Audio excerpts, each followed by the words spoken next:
repercussions, I mean, can reach us. But like I said, we haven't been out and about in America yet. Yeah. You know, I mean, we haven't gone to any of these gigs that have been thrashed, and we haven't had. I mean, the album's still relatively fresh, and you know, the opinions, you know, everyone's opinions still haven't made their way back to us yet. You know what I mean? Yeah. So you're really sort of in a vacuum. You don't really know what you've sort of stirred up. Yeah.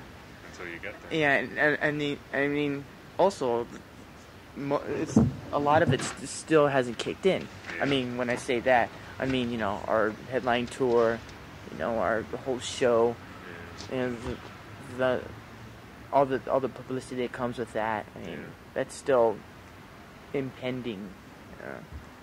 Are you going to be doing a show? You're doing the show without an opening act? Yeah. Are you going to be? How long a show are you going to do? It depends on how many songs we feel like playing. I mean, what I mean by that is it's not going to be a night-to-night thing. It still hasn't been decided how long we're going to play yet. Uh-huh. It's going to be a pretty long show, but then again, our last show was pretty long. Yeah, it was still almost 2 hours. No, it was over 2 hours. It was over 2 hours. Oh, actually, yeah, I guess. Yeah, I mean, by the time we had, you know, finished bullshitting and doing everything else, it was over 2 hours. And by the end of the tour, it was getting to be like, you know, really long. I think that had to do with it just being the tour.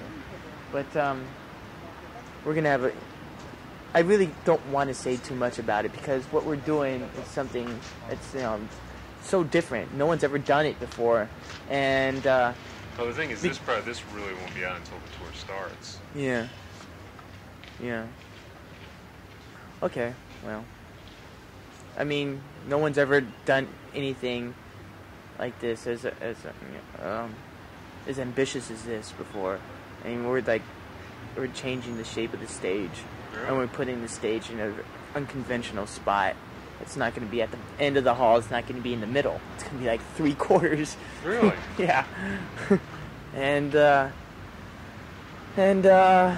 nothing's going to be stationary on the stage. Nothing, you know. All the things that usually stationary on the stage aren't going to be.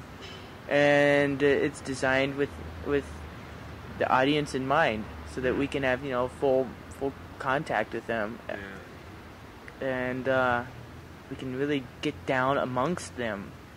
And we're even going to have kids on stage. Really? Yeah. I don't know if I should be telling you this. Cool. Oh, I don't know if I should be telling you this. I really shouldn't.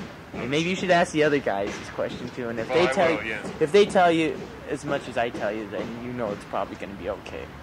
But yeah, we're gonna have people on stage too. And it's definitely made from the audience point of view. I mean, it's going to enable us to come closer to the audience. And you know, all that shit about the stage being at the end of the hall. Once you've had this, you'll never turn back. Well, what was it like going to the Garden and for that listening? Now that was wild. I actually had to be out of town that weekend, which really bummed me out because I really wanted to go. Yeah, you know, I thought you might have been there, but I figured maybe you had other commitments. Yeah, but I couldn't get away, but it was really a drag because I really wanted to go. I was really, really, really nervous. I couldn't explain why I was so nervous. I was just very nervous. I guess like having a gig but not playing. Yeah, exactly. I mean, I felt when it started, I thought, wow, so what should I do? And I got for a second there, I was like kind of disoriented. It's like, we're not going out on stage, but this is a Metallica gig. Were you nervous that people might not like the record? Yeah, that too. Yeah. Because essentially you're playing it to the people who would buy it. Exactly, it's not like they're going to hear one song on the radio. Exactly. You're giving them the whole thing. But what happened was, video intro started, and the crowd just started.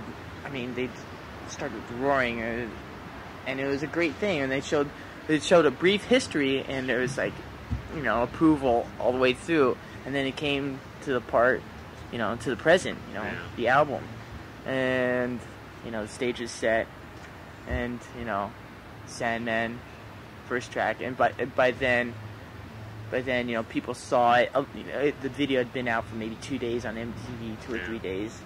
And there was some sort of recognition. And then we played 3 songs, and people were loving it. And I was watching from like a doorway that was sectioned off. And I thought, what should I do? And I all of a sudden got a big burst of energy. So I grabbed some friends of mine. I said, let's go out in the audience. And I said to our tour manager, I'm going out in the audience. He goes, you sure? I go, yeah, I'm all right. I ran out there. I started walking along. I was looking at people. There was kids headbanging in the seat. People looking at other people and nodding along and nodding their approval. And I was saying, fuck yeah, this is all right. And then MTV was there and they had their lights on a bunch of people and they were digging it. And I walked around some more because they had the lights off, and so it was pretty safe for me to go out there without causing too much of a ruckus. And I saw this one guy in a wheelchair, and I tapped him on the shoulder and I go, hey man, how you doing? And he jumped when he realized who it was. And I go, do you like the album? He goes, yeah, it's fucking great. Right on there. And I shook his hand and walked off. And then all of a sudden I looked behind me and there's like 50 kids chasing me. And like the guy with his wheelchair chasing me too. I go, uh-oh, this could be dangerous. I better go now. And I ran to this one guy who had his banner. He brought a banner with him. And I said, hey, cool. I signed the banner and I said, well, I gotta go. See you guys. And then after that, it was cool. Yeah. But for some reason I felt like I had to go out there and get amongst it. See what they really thought. Yeah, and afterwards I felt a lot better. I felt relieved. I wasn't as tense or as nervous as I had been. And then at the end, we weren't planning to go out, but we went out anyway and said hello, and it was James's birthday. And fuck you, James. Yeah, fuck you, James. And it turned out real nice. What was the audience reaction to Nothing Else Matters? People were very quiet, and then after it ended, they applauded, and that was one of the things that we were curious about, and they're just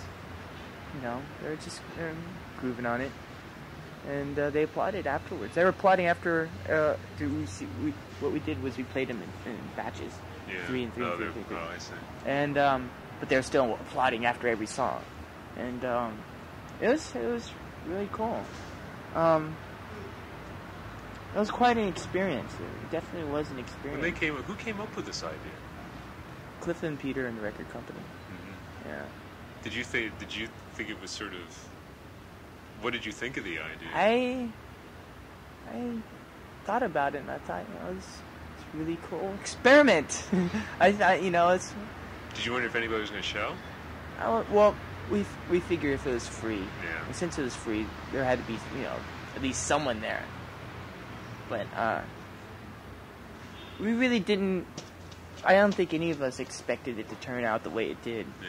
I mean, it turned out really cool. I mean, it was really something special, and it was different enough for us too. And after it was a success, I think everyone felt that it was just one of those chances that we took that we were right about. Yeah. And we really didn't have that much to lose. I think if anything, so what? They didn't show up. So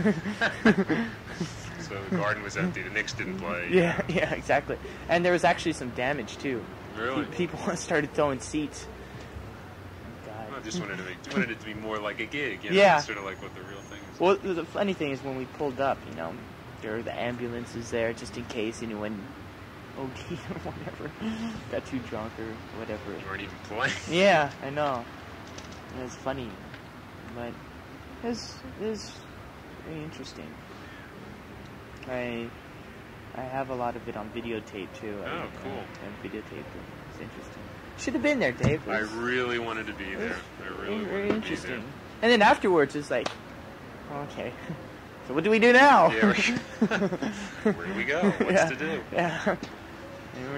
Well, I'd had to take for a little while because I was doing the interviews Yeah, stuff with yeah. it. So I listened to it on the beach. Mm-hmm. I just put it on the walk down the beach, Mm-hmm. just like Mm-hmm. pretty happy. Yeah, I think it's one of our better achievements. I think it's a great record. Well, I think it's good because I mean we took a lot of chances in it, and we took certain risks and chances on this album, and we went into a direction that right offhand we weren't exactly sure if our fans would go with, and I mean the fans have been there, and then they've accepted the changes we've chosen to make, and I think that's a big compliment. Have you run into any, like, I don't know if you've run into many fans, like, sort of in the backstage? Oh yeah, I've run into people who think that the album's crap. Yeah, really. But I think what do they say that's crap about it? Well, there isn't a fast song, but everyone expects us to play a fast song. Chances are if someone expects us to do something, you won't do it.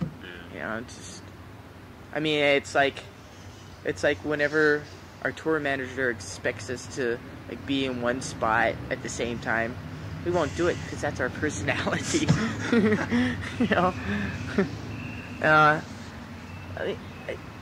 I think a lot of people come up to me and say, well, don't you think this certain songs on the new album are a bit commercial? And it's like, look, all right, we didn't sit down and say, well, let's write a commercial song. Yeah. The songs that we wrote just turned out to have a bit more hooks and a bit more melody, than last time. It was what was written. It was how it came out. I mean, we didn't push it at all. We weren't going for any certain formulas or anything. We weren't going for any tried and true things. I mean, we were experimenting, and that's just what came out. Yeah. There wasn't anything written that was fast that we felt comfortable enough to put on the album either. Yeah. And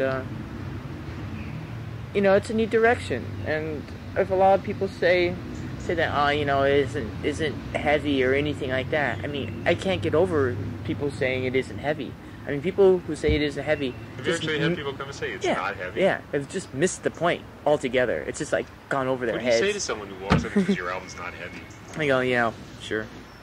This has been like on the gigs and stuff? Yeah, a lot of people, I mean, friends of mine who are really, hardcore kind of fans who said, well, the album isn't as heavy, you guys aren't as heavy as you used to be. And I go, look, man, you're trying to tell me something like Nothing Else Matters. Sad But True isn't heavy. Holier Than Thou isn't heavy, Yeah.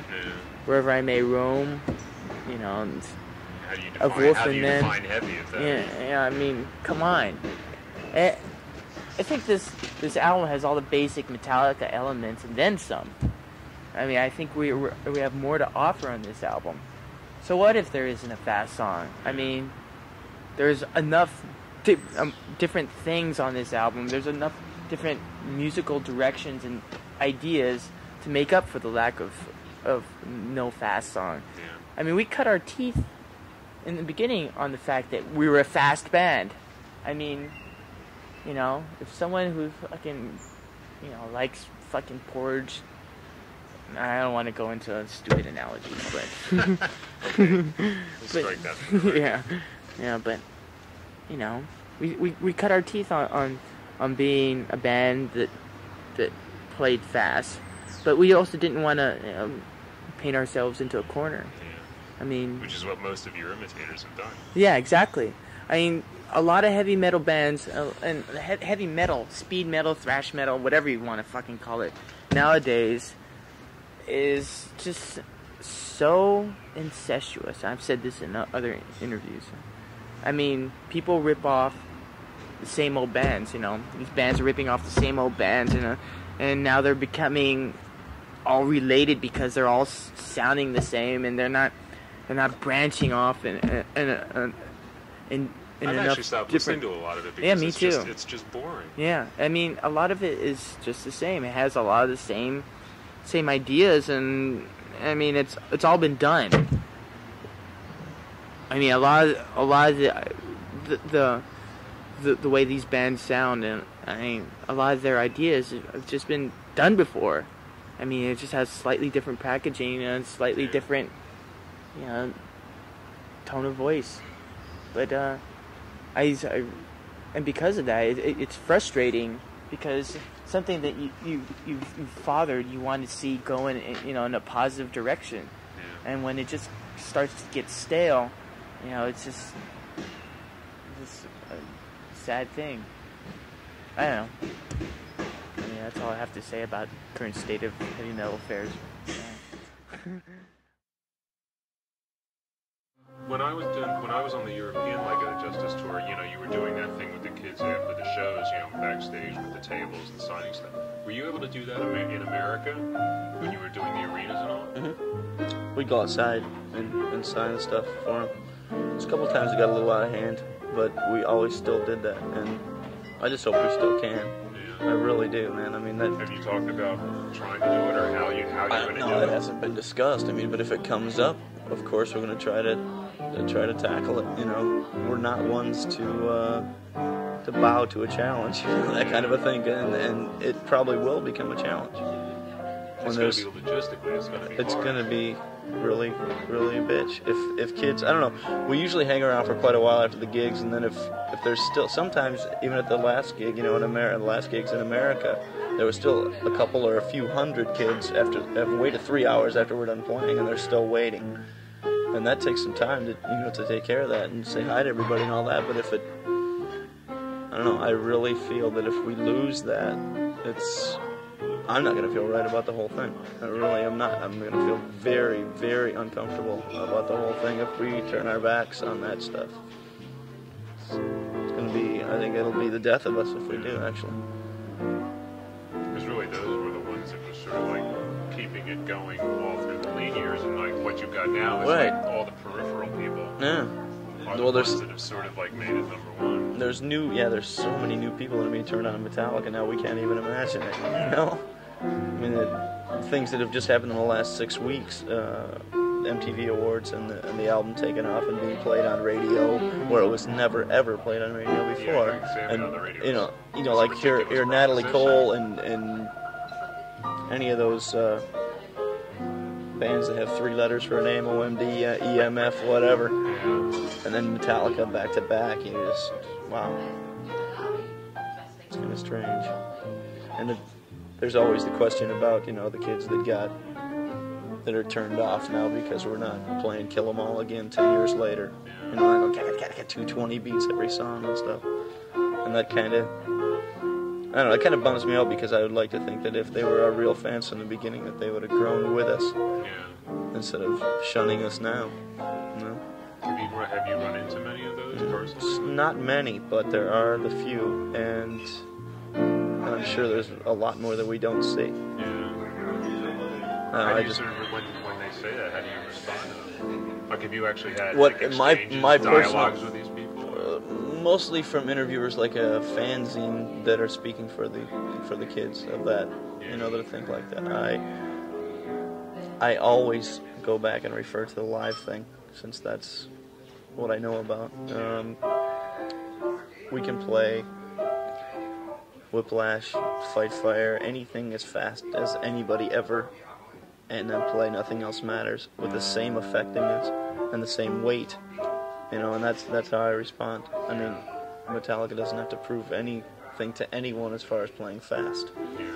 So if they feel that we've let them down because we're not playing Kill 'Em All again, then I think that's kind of short, close-minded on their part. They're not really paying attention. They should have, right? They should have. If they're our friends, then they should be with us all the way, and they should grow with our growth.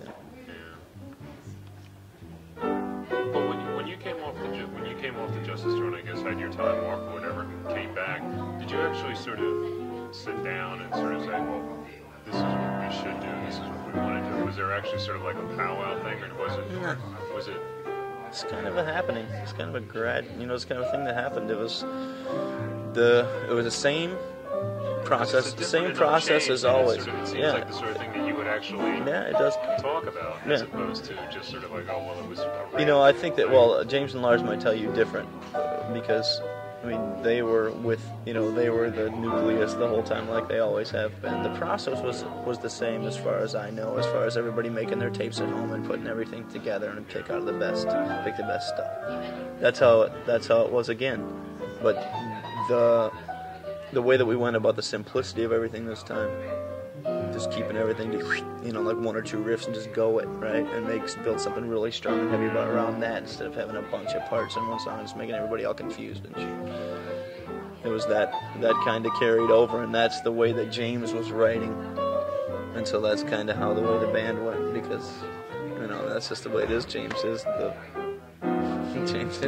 what's happening, so.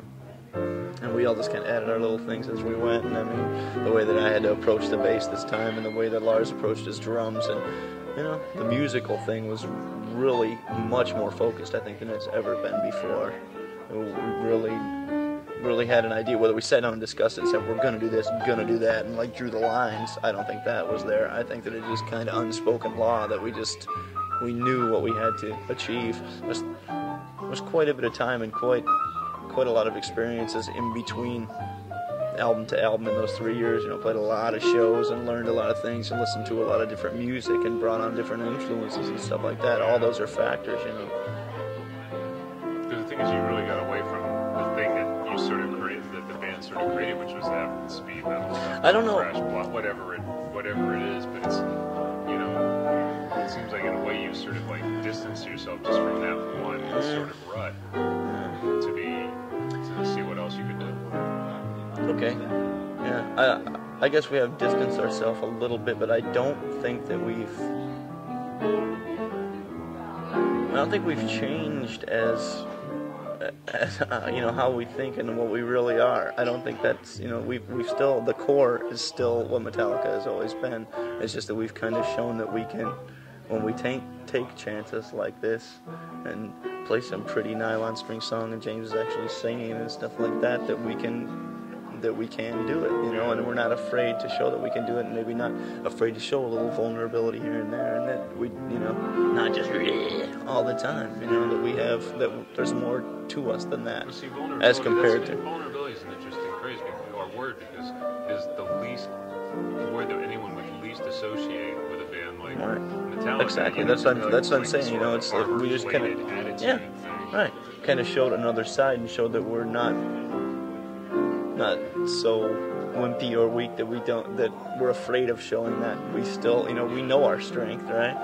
I mean, some of the things that Nothing Else Matters, or The Unforgiven, when James gets down and actually, and sings real nice, and you just kind of go, ooh, and it's like nobody would ever expect that.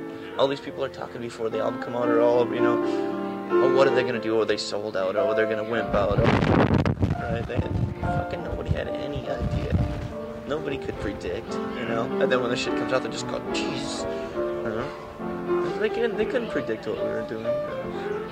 I don't like to think that we've changed the core. That's really what my point I'm trying to make. We don't. I think that you'll probably see that when the live thing comes down, that when we still got.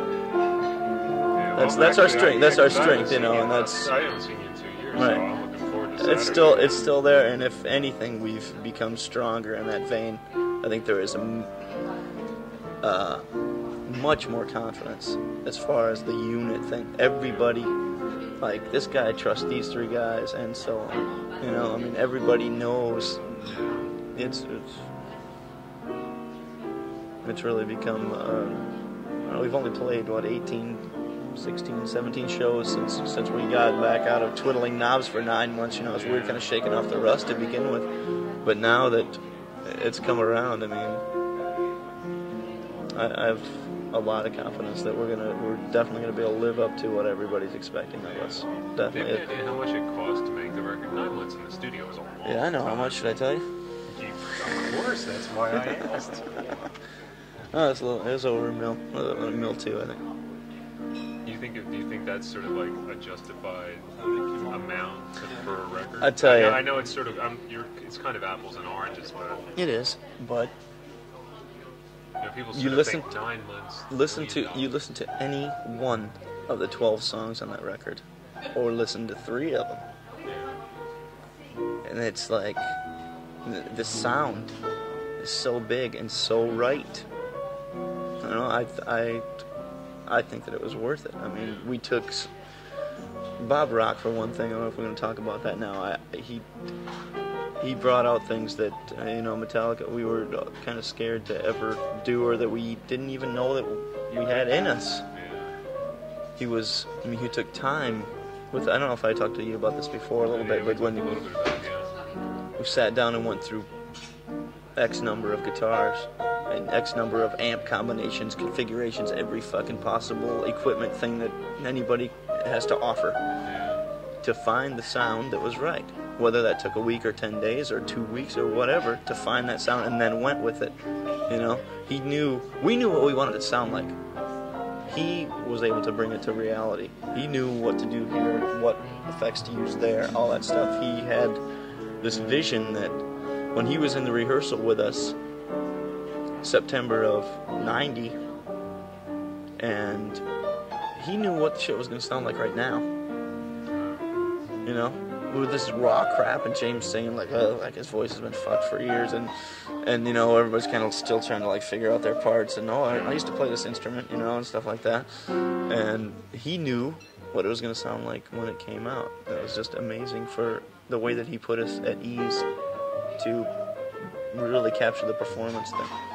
Really, especially with James, and I think it's very obvious. I mean, he made me feel real good. I can speak personally to him, and I think it comes out on the record. It was actually based on a Metallica record, finally, and you know, that speaks for itself. But James, also the vocal thing, he was never that loose, and he was afraid to show what he was capable of.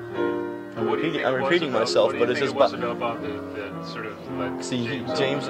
He impressed James with his know-how, you know, and his just his ability and his vision, and his he just made him loose enough to kind of, you know, scat a little bit and just kind of do whatever, feel real loose, and Bob just said, get it out, man, do whatever the fuck you want, and if we're not gonna, who cares, man, just fucking do it, you know.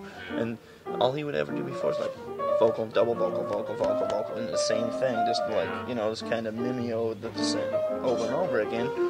And this time he let soul out, you know, his fucking soul and emotion and shit, you know. James is such a complex guy anyway, but there's a funny thing about him, not that I know him that well, but just from, you know, the time I've spent in doing this sort of thing, is that there's a part of him that's very strong-willed, very, you know, go for it, very intense, and yet there seems this other thing that's sort of like, that sort of holds things back, like, you know, there's only this one, like, the public thing, or the visual thing that he lets out is the very forceful, the very lion. Intense, the lion, and yet there is this other thing which is just as strong, but it's not as sort of aggressive, or combative, or... Right, yeah, I know what you mean, scary, or you know, there's something... Yeah, people are intimidating even, because people are very intimidated by him all the times, you know.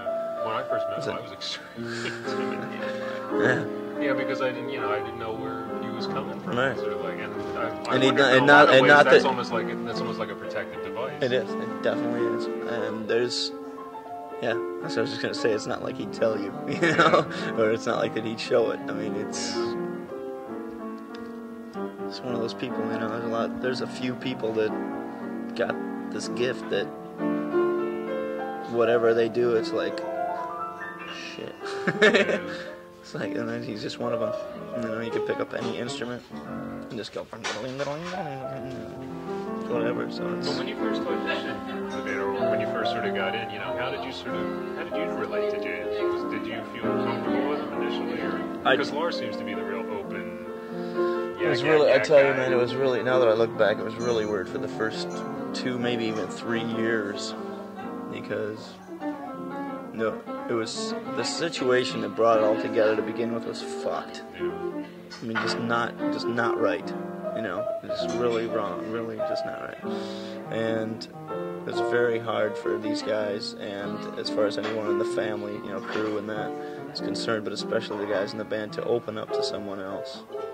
You know, to really take someone as a friend and trust and respect and things like this. Cliff really meant so much to them, and then being taken away like that, and they just shut up, man. They just fucking closed up, and they were scared for different reasons, like to open up somebody else for him to be taken away again, or to open up somebody else and then assume that will take the position, right? Or if expectations are not met, you know, and scared of that. And it was just really weird for the first bit, and so I tried to talk to him and to, you know, to maybe impress him with different things, you know, or do my best to, you know, just be the part. But after a while, I realized that just you be you and be proud of what you are and don't try to be somebody else. And that's, I mean, these guys have all taught me that, and just the whole thing of being in this organization has taught me that.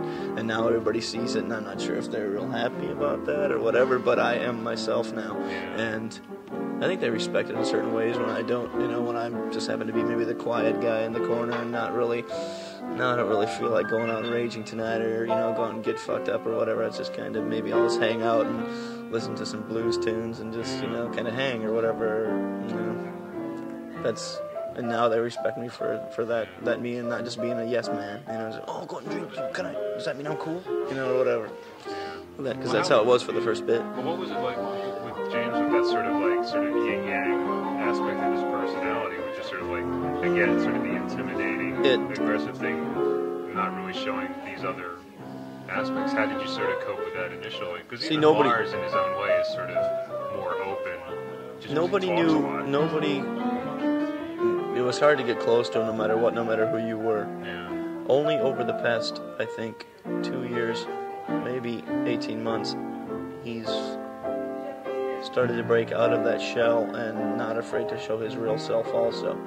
He still is the intimidating person that he is. I mean, that is him. That is his real, and he's not afraid, you know, to whatever. Yeah. But he also has just shown more strength in that he's not afraid to, you know, maybe do something that, that might be wimpy, you know, but if it's actually him, he's not kind of afraid to show those little things and start to open up a lot more, and maybe, you know,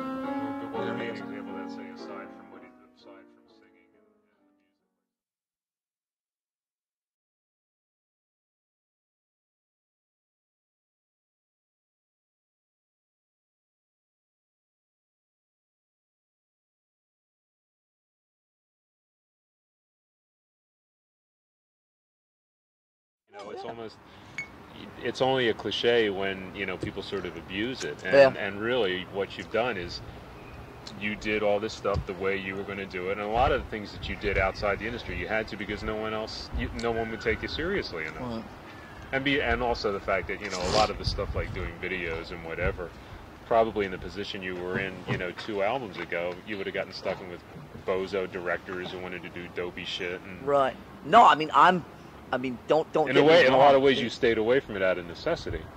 Oh yeah, but also out of, I mean, don't get me wrong, I'm like, everything that we've done, maybe I don't like, you know, everything that we've ever done as a band, I'll never ever second guess. I'll look back on it and say, you know, well, we learned this and that from it, but it's like, I'm not gonna sit and fucking talk shit about because I know that we always did the right shit at the right time, and then you can sit back 7 years later and go, well, you know, a song like Escape, okay, so, you know, you fired a few blanks here and there. But, you know, I mean, you fucking, you know, you try, you know. Yeah. But I just, you know, there was a few years where we really had this really vicious, where you just really, you know, it's like you just saw what everybody else is doing, and instantly you just went, fuck this, and okay, well, everybody's going in this direction, so we went, let's go over here. I don't think we necessarily... Were you pissed off because people wouldn't take you seriously? That they didn't think you were capable of sort of like being on that level? I think at one point, and I'm not really sure I can pinpoint when, but I think there was at one point where a combination of certain insecurities within, maybe feeling inadequate as musicians and or as songwriters and so on, and just, you know, what we felt that the feedback we got from other people made us maybe go one step too far, you know, around puppets just as in the direction of trying to prove ourselves. You know, it's something that I can look back on now and just remember certain isolated incidents where you'd sit there and go, well, you know, let's really prove, you know, let's do all this weird ass shit, sideways fucking stuff, and prove, you know, that we really are capable musicians or songwriters or whatever. And I think that a lot of that stuff came from just insecurities and stuff. But you gotta understand that with this band, there's so few things that we ever actually discuss in just how, like, you sit down and talk things through. You know, most things in this band always derive from subconscious things where you never actually sit down and say to somebody, you know, me and James would never sit down and say, well, you look at this business, everybody's doing this, so let's go this in this other way. It was just like, I think we both felt it at the same time, but we never really, like, sat down and had a battle plan. We just kind of went that way. But even when you would sit down, because since James and you pretty much write the material, wouldn't you sit down and say, you know, we got to do something? People think we're just sort of a couple of fuckwits, and we're writing bozo songs. We'll show them what we can really do. Absolutely not. That conversation has never come up. Really? Or if it had, I was too drunk to remember. He was too drunk to be relevant. Right, yeah. No, never. I think it's really weird. I sit here now and I look back on you know, the progression of those three records, Lightning, Master, and Puppets, and I try and ask myself, you know, what was it that was going on there? It's really interesting. I'm not sure I really have the answers, but I know that never went down. You know, we never sat there and purposely said, you know, oh, James, man, nobody's taking us seriously. Let's write the most intricate, progressive, sideways song that we can think of, and people at least think that we're fairly decent musicians. I mean, that never came up. What I can remember... But you did feel that way.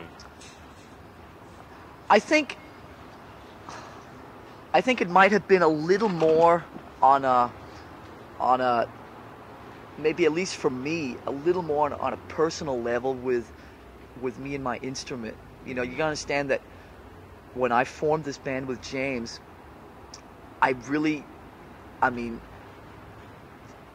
playing drums, being a drummer was just the ticket in, you know, and the word drummer you should put in about 800 quotation marks, you know, because it really was like a situation of, you know, there I was, you know, I just wanted to do this with other people, and it's like, for some reason, don't know why, it just ended up being that the drums were the vehicle, but it was never like I studied, or it was never like I, you know, just sat and actually played. It was like I got a drum kit, and literally 30 minutes later, I was on the phone trying to get somebody to come over and play guitar with me.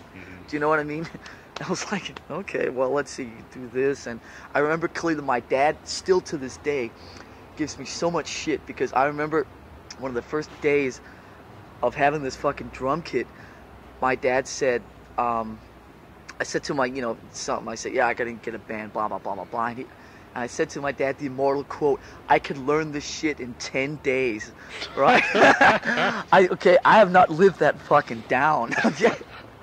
So it's like, yeah, I can learn this shit in 10 days, no problem, you know, look, you just cross your arms, and, you know, about Christmas 80, 81, I finally realized this tennis thing, you know, blah, blah, blah. So I get this drum kit, and it's like, okay, I can learn to do this shit in 10 days.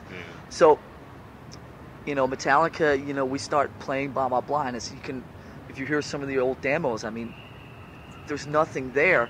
So all of a sudden, so all of a sudden I wake up one morning, a year or two later, and I go, wait a minute, I'm in a band, we're fucking making records, you know, making an album, we're like touring America and Europe. It's like, I don't even know what I'm doing here. And it was like this big fucking wake-up call of life, do you know what I mean? And all of a sudden, I think I got in like a huge panic, and I started taking lessons, you know, like, and I just went through a period of really being insecure about my abilities as a drummer. And at this time, Kirk, even though we never like sat and really talked about it, Kirk was also taking lessons and doing shit with Joe Satriani and all this stuff, which has been well documented, and it was just like, I think a few of us on our own in our own free time was just kind of like freaking out about how quick things happened for us. Yeah. Do you know what I mean? It was never like, it was not like we had like 5 years of fucking paying our dues on club circuits and bar shit, and it was like, you know, there we were fucking playing cover songs,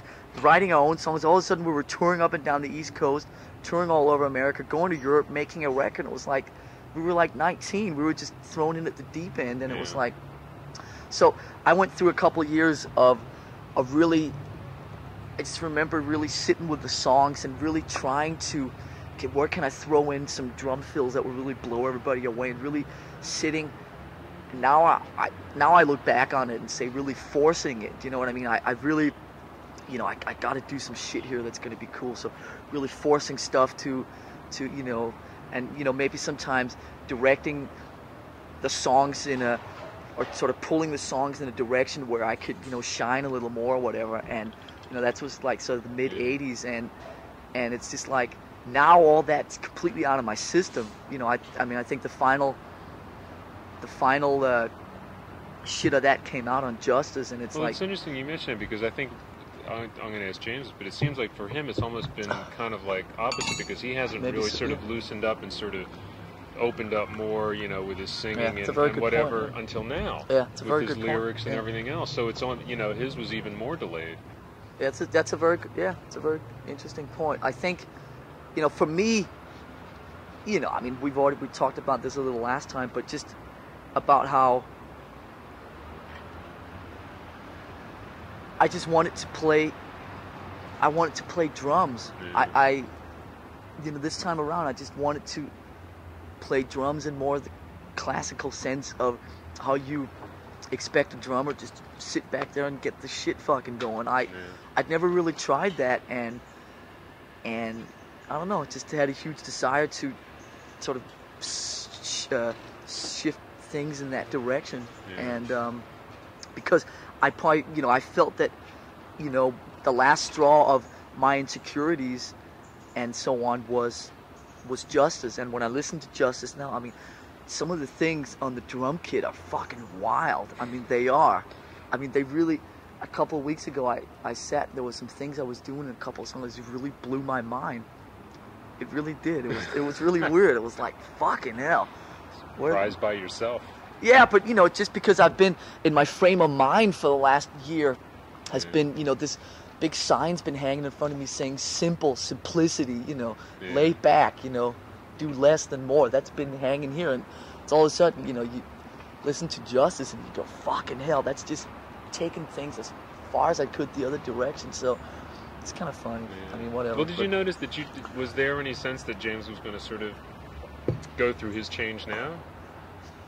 Did you get any sense of that either when you were working with the riff tapes or even before that? Because I remember you mentioned that Nothing Else Matters was one of the earlier songs you brought along, right? Yeah, I mean, Nothing Else Matters was. Yeah, Nothing Else Matters was like the first. It was the first thing I really jumped on when, you know, we did about a month of dates in Europe in May of last year, just to kind of regroup in every sense of that word after taking like 8 months off. And on the last day, we all went in 4 different directions for a week. And on that last gig, James, Kirk, and Jason all gave me tapes of their main ideas. And I sort of went away and, you know, listened to James stuff, everybody. And like the first thing that just jumped at me out of this fucking tape was this Nothing Else Matters, because that was a lot of the other things of James's were just like bare riffs, but the Nothing Else Matters thing, that was like verses and like lyrics and stuff, and it was just like, fuck. I mean, it just hit me. But did it? Was it in that same sort of style of being kind of like a? Yeah, I mean, the demo is pretty close to, you know, I mean, we threw a chorus in. I suggested, you know, let's try and put a chorus in and this, that, and the other. But, you know, if you ask me, did it surprise me? No, I can't really say it surprised me, because, I don't know, with James, I don't know, it's just really weird. Nothing really that he does surprises me. Sometimes I'll like go, whoa. But, you know, in terms of really sitting there flabbergasted and going, wow, where the fuck does this come from? Because I think a lot of people, just because of who he is as a person, you know, because he's so, you know, he keeps everything, you know, so guarded inside, you know, and it's just like, I know a lot of that shit lingers in there, and I just know that it's a question of whenever he feels right about fucking admitting it, you know, and it's just like, so I think the feeling of when I heard Nothing Else Matters on that tape was more one of like positive, fuck yeah, this is fucking great, you know, let's fucking, I want to make this into the fucking, you know, let's make this into a great fucking song, more so than where the fuck did this come from. But sure, if I take a step back and look at it maybe like the way you are, I mean what you just said, I think it's a valid point. But I think that, you know, it's a combination. I think there's one factor that we really, you know, it's a combination of James probably feeling that now was the time to let all this shit out. But I really think that Bob Rock really fucking was vital in really pulling a lot of that shit out of him. I really think that the combination, I'm not sure it was 50-50 or 60-40 or whatever, but the combination of James probably being ready to spill it out on the table, and then Bob Rock, I knew, because Bob Rock told me, you know, one of the earliest times I remember we went out to dinner, just me and Bob, and he just said he knew that one of the things that he really, in due time on the record, that he really knew that in James was this great fucking singer lingering that just had never fucking shown his colors yet, you know, in what was really in there. And Bob just told me that one of his biggest hard-ons and what he was looking forward to do was just getting in there and fucking, you know, getting this shit out in the open, you know. But the thing is, James had already written that song before Bob Rock came into the picture, so there was we'd written, we'd written going on. Yeah. We'd written all the songs before Bob Rock showed up, sure. But, you know, like I'm saying, you know, us writing the songs and going in this direction, but like I was just saying, you know, and the way the performances came out, I'm not saying that Bob Rock is responsible for the maybe the creative side of some of the songwriting stuff, but in a situation, I mean, you can't say Nothing Else Matters. You can say Nothing Else Matters and look at the lyrics and listen to the song, but at one point or another, you also have to pay attention to the performance. You know what I mean? And the performance itself, to me, and just the way that we as a band are able to do this, and James is able to sing this with this kind of emotion and stuff, says just as much to me as the song itself does. I guess the thing I'm sort of getting is that, you know, the fact that you know, James being, you know, the very sort of strong-willed and very, you know, solid personality is that there had to be some willingness to be drawn out. If you don't want to be drawn out, you know, the best producer in the world isn't going to make a difference. That's what I'm saying. That he was ready to lay it on the table. Well, why do you think he was ready? I think I really. After all this, I really. I mean, this question keeps popping up and up again. I'm finally feeling comfortable about. You know, it's so you know, everything in rock and roll is always about that you're never supposed to talk about growing older, because that always stands for everything that rock and roll is supposed to be against, you know. And it's just like, but I finally feel completely at ease about just saying, you know, it's like you can ask me 10 questions about things that have happened in the last year, and 9 of them, sooner or later, I can answer with the fact of, it's just down to the fact that we're growing older. And it's like, a little while ago, right when I started realizing that, I was going, well, gee, that's kind of scary, isn't it? And then all of a sudden it's like, well, wait a minute, that's just the fucking truth. And it's just, but like I said, everybody has this fear of talking about the fact that you grow older. And I just, you know, a lot of things I can find in my mind about understanding things better, you know, the bigger picture, and then resources you take from that and attribute to the creative side of writing and to the mechanical way of making records and all that. It's just, sooner or later, it all falls back on the fact that you're more open-minded, you get certain emotions and certain things that I think are attributed to the fact of just growing older and feeling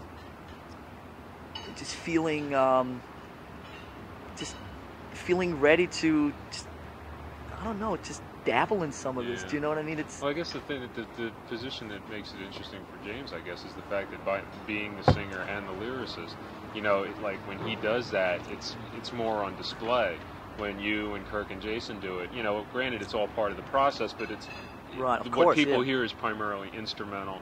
Yeah. It's primarily in the performance. He's actually sort of laying something out Of that's course, a lot more literal and a lot more, you know, personal. It's, you know, he's not just wailing about the environment and bad government Right. and war and stuff. He's talking about a lot of other stuff. You know, he's being more vulnerable. And that's not the sort Yeah. of word people use with him. That's very true. But I think, I mean, obviously, if we, you know, if I mean, looking back on the whole last year, I mean, obviously, you know, if we wanted to play it safe, you know, we made like 94,000 mistakes in the last year. Do you know what I mean? If that was the case. Yeah. So, I mean, I really think that we all went into this year, which for at least me and James started in June of last year, with just this idea of really just, let's just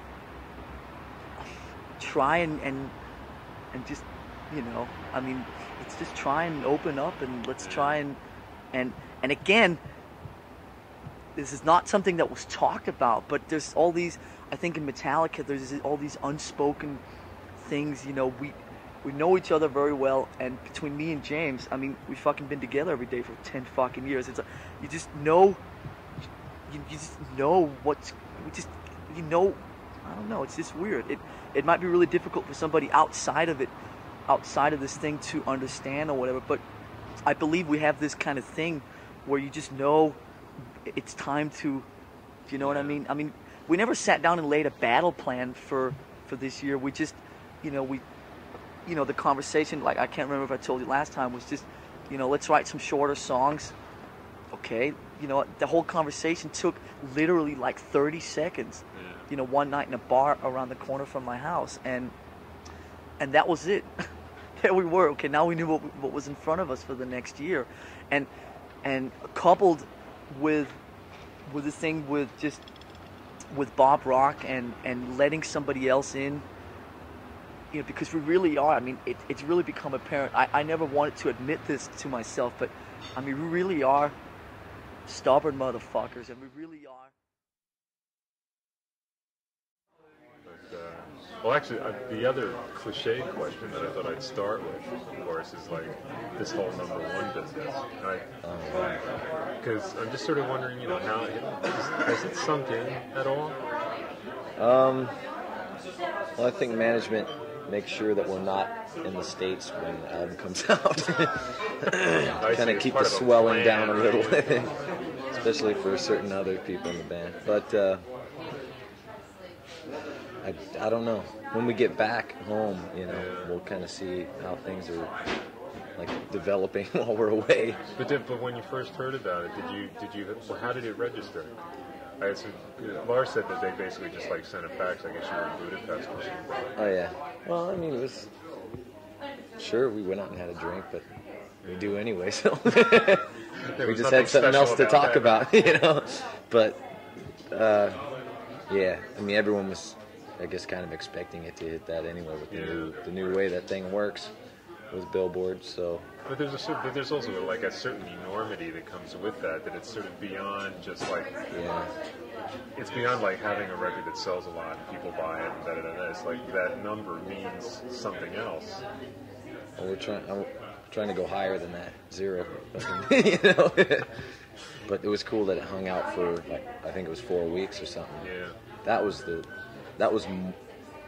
That meant more to me than, you know, actually hitting #1, but staying there for at least 4 weeks, and then of course Garth kicked our ass. So. Guy comes up with this big hat, big black good old hat. boy kicked us out of there.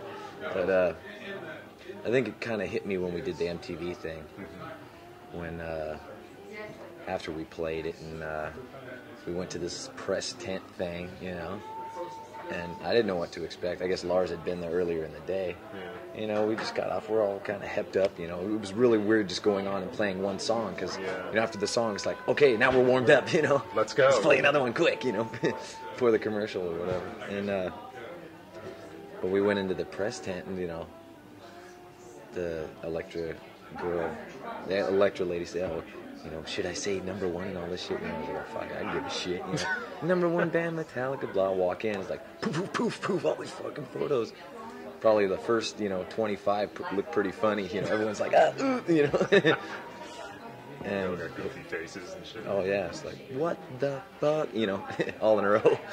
And it was kind of, I don't know, it was like feeling Madonna for 1 second, like what she has to put up with. Yeah. But going into the other tents, doing CNN, doing all this wild shit, and we're getting the cover of Rolling Stone this time, so hey, some pretty cool things are happening. Yeah.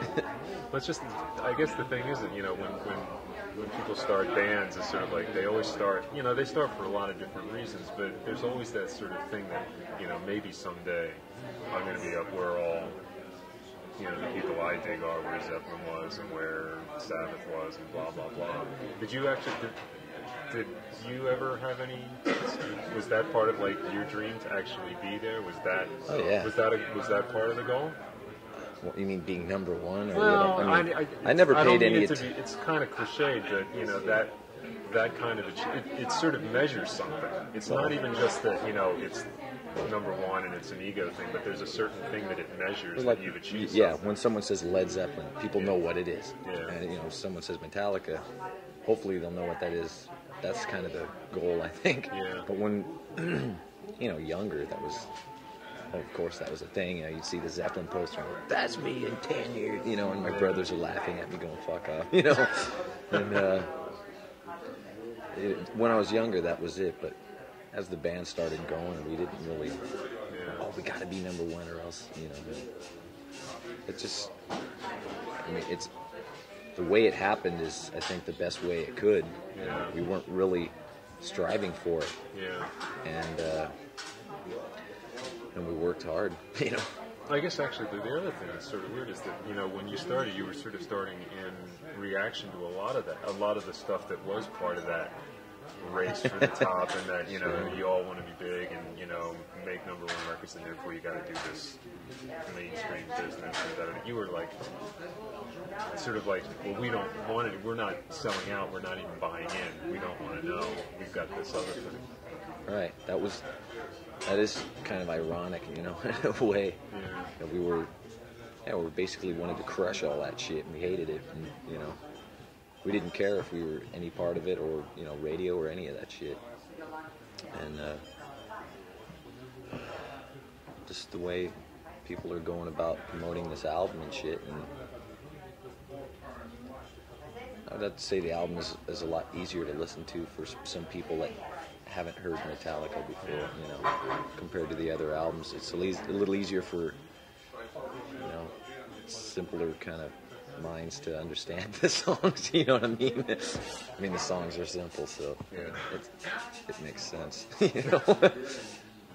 But yeah, I mean, things came to us instead of, us chasing after something. Yeah. I think that's sort of actually, that's probably the sweetest thing about it, is that you didn't do anything out of the ordinary. Not we wouldn't want to do. Yeah, or that you wouldn't have done on your own anyway, no matter what the reward of the result. It all comes down to, like, if you're 100% into what you're doing, it can't be wrong anyway, If people like it or don't like it, fuck it.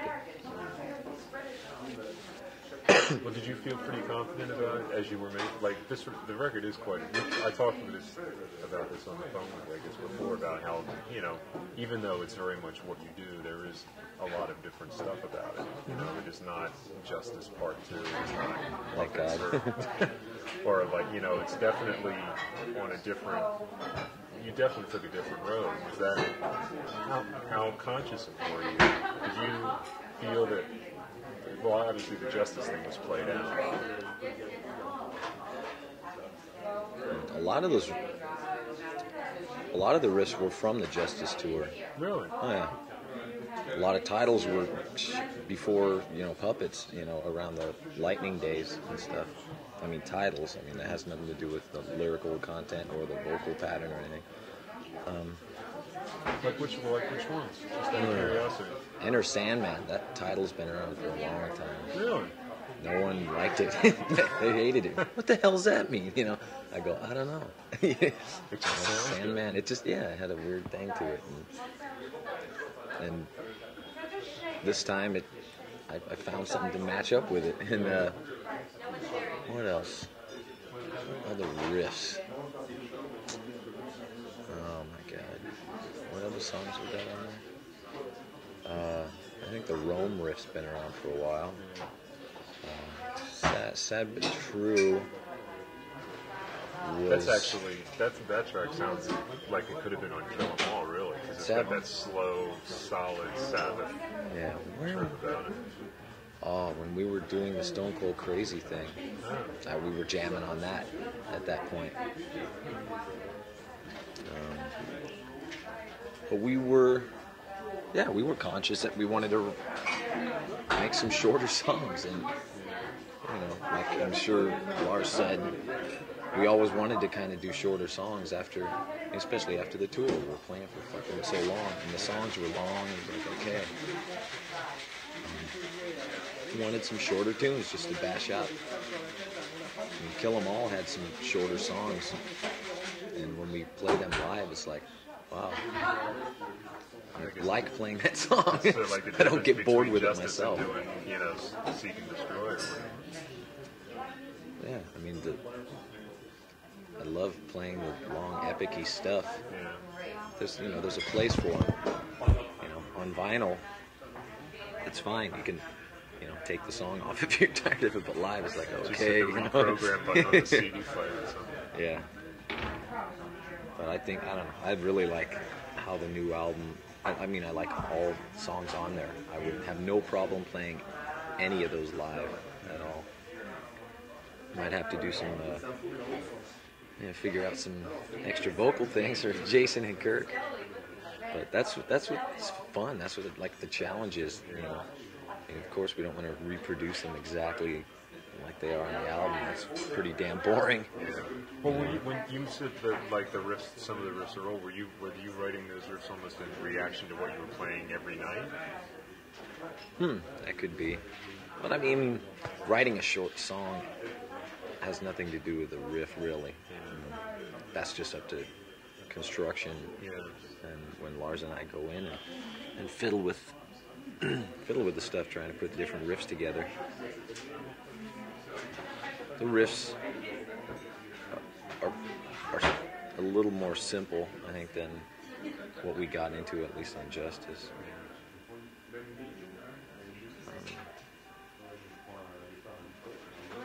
More open chord kind of stuff here and there.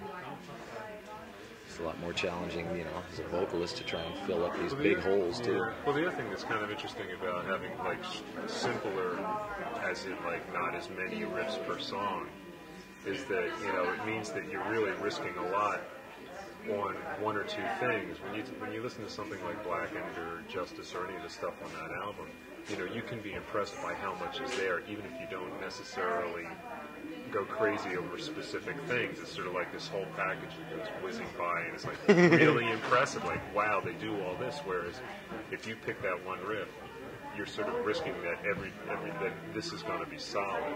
Yeah. How did you then decide which ones we're going to cook?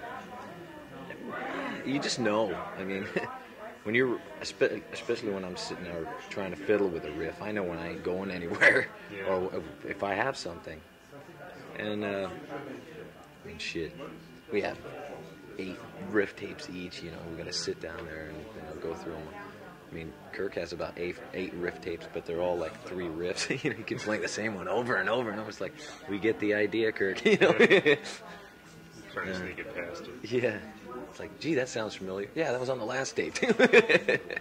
See, it's catchy, But I don't know. That was. I mean, people think it's a lot safer, like this album, it's really safe in this, but it's definitely not, because we're, like you were saying, we're risking it all on, 1 or 2 riffs, Instead of the sort of superficial, impressive, Yeah, I mean, we're real challenge jazz guys or some shit. The challenge for the kid is to try and remember what part's next, you know, or some shit like that. Some bands get pretty far out there, and I can't even figure this shit out nowadays. But when you were actually sitting down with the tapes, when you were actually constructing, you know, what was going to be the songs, how did you sort of decide which, you know, riffs were going to make it, which riffs were worthy of, like, really concentrating on, which would be sort of like maybe a bridge, you know, because you've got some changes, but, you know, by sort of narrowing what you were going to work with, you really, you know, when you decided it was going to be like, we're going to play all our cards with this, like, how, like, are there particular songs that would be examples of how you made those decisions? Not to be too sort of scientific about it, but... I don't know, like I was saying, you know kind of what's a good bridge riff and what's like a meaty, you know, like a main kind of riff. I guess for example, Rome, like, because there's that goes actually through a couple of changes too. Yeah, it's pretty much based around the same thing. I mean, the main riff, you know, is the same as the intro, except done, you know, lighter, and I would like a beer, please, Carlsberg. Okay, but first I can't serve you dressed as you are. I can't serve you on juice. Well, we're doing an interview right now. We can't do it. It's club rules. You got a tie I can put on? A t-shirt? Sure. Is that wrong? Stranger things have happened. Dick. Who books us in these joints? But, a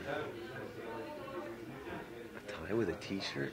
Fucking fashion police will come in here and arrest us. I think this is a great idea. I think we should really just... Oh, yeah. One beer? Sure, yeah. Orange juice. Oh, right. Well, the Pink. ginger ale. I'll trade you. Yeah, this is pretty nice. All right. Oh, that's not right. No, I like the pink one. You like the pink one? How do you do this, man? You better... Do you not have... Follow me. Okay. That's sort of like a Jacob Marley thing. Charles Dickens, right? Okay, I think I know how to do this thing. Okay, put the fat end Over. over the actual, yeah. Well, no, put it around the other way. Huh? Yeah. I'm sort of doing this mirror image-wise, but okay. Take the fat end, put it in the skinny end, swing it around. Huh? Swing it under. Okay. Now, put it like that. Okay. And then through. Hey, we're And learning. down in the front bit. Like that. Nice Just curve down one. through the front bit. And then just leave it like that. Dig it, man. Now we're happening. Oh, where's the Now we get... photographer when you... Yeah, that's not right. Okay, here we go. All right.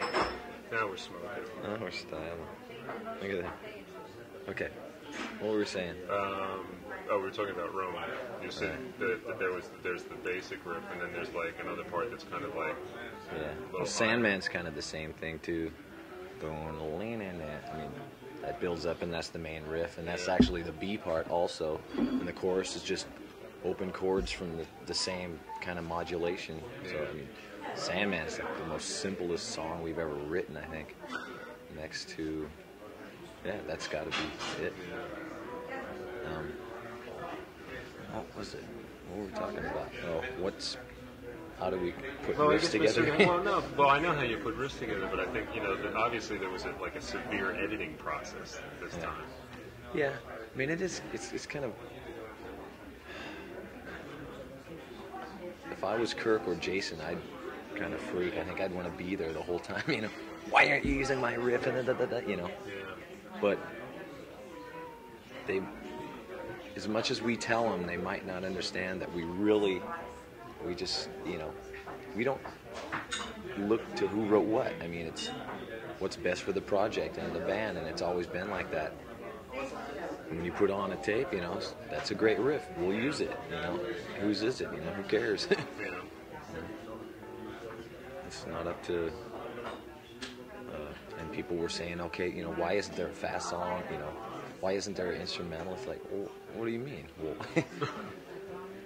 because we did it on the other albums, we're supposed to still do that shit, you know? You know, there's no really thrash song on the albums. Like, well, we didn't really have any great fast riffs. The other riffs that we had on the album we thought were better, slow or fast, whatever they are. And there were a lot of good riffs. That's why we ended up, I guess, with 12 songs on there. You know, it was pretty strange. You know, it's almost like you had better riffs because they were good enough to hold their own. Right. You just string them together like, you know. Right. Exactly. Like a string of pearls or something. Exactly. That's a good point. I mean, probably if, you know, Justice or any of the other albums, we could have made, you know, 12 songs out of all those riffs, but, you know, just spread them out a little more. But,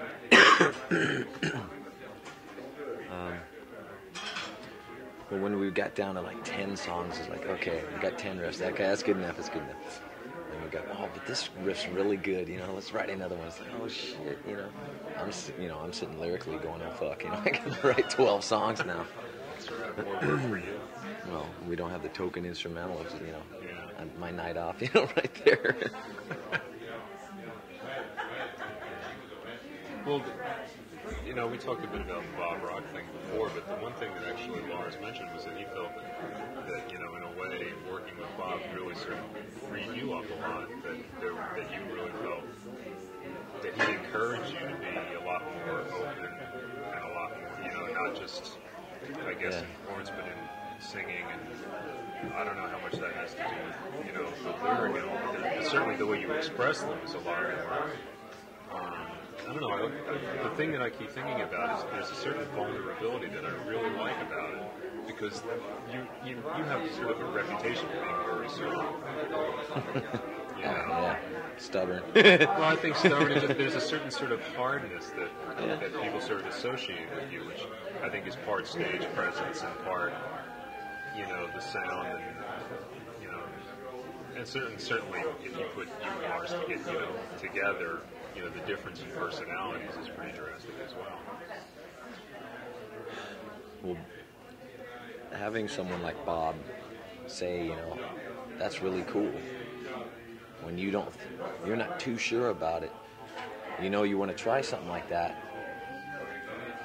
But when you don't have someone outside the band going, that's really cool, you know, maybe we could do this. And, you know, a lot of people thought, you know, working with Bob are they going to be really safe and nice and the songs are going to be nice? It's like, well, shit.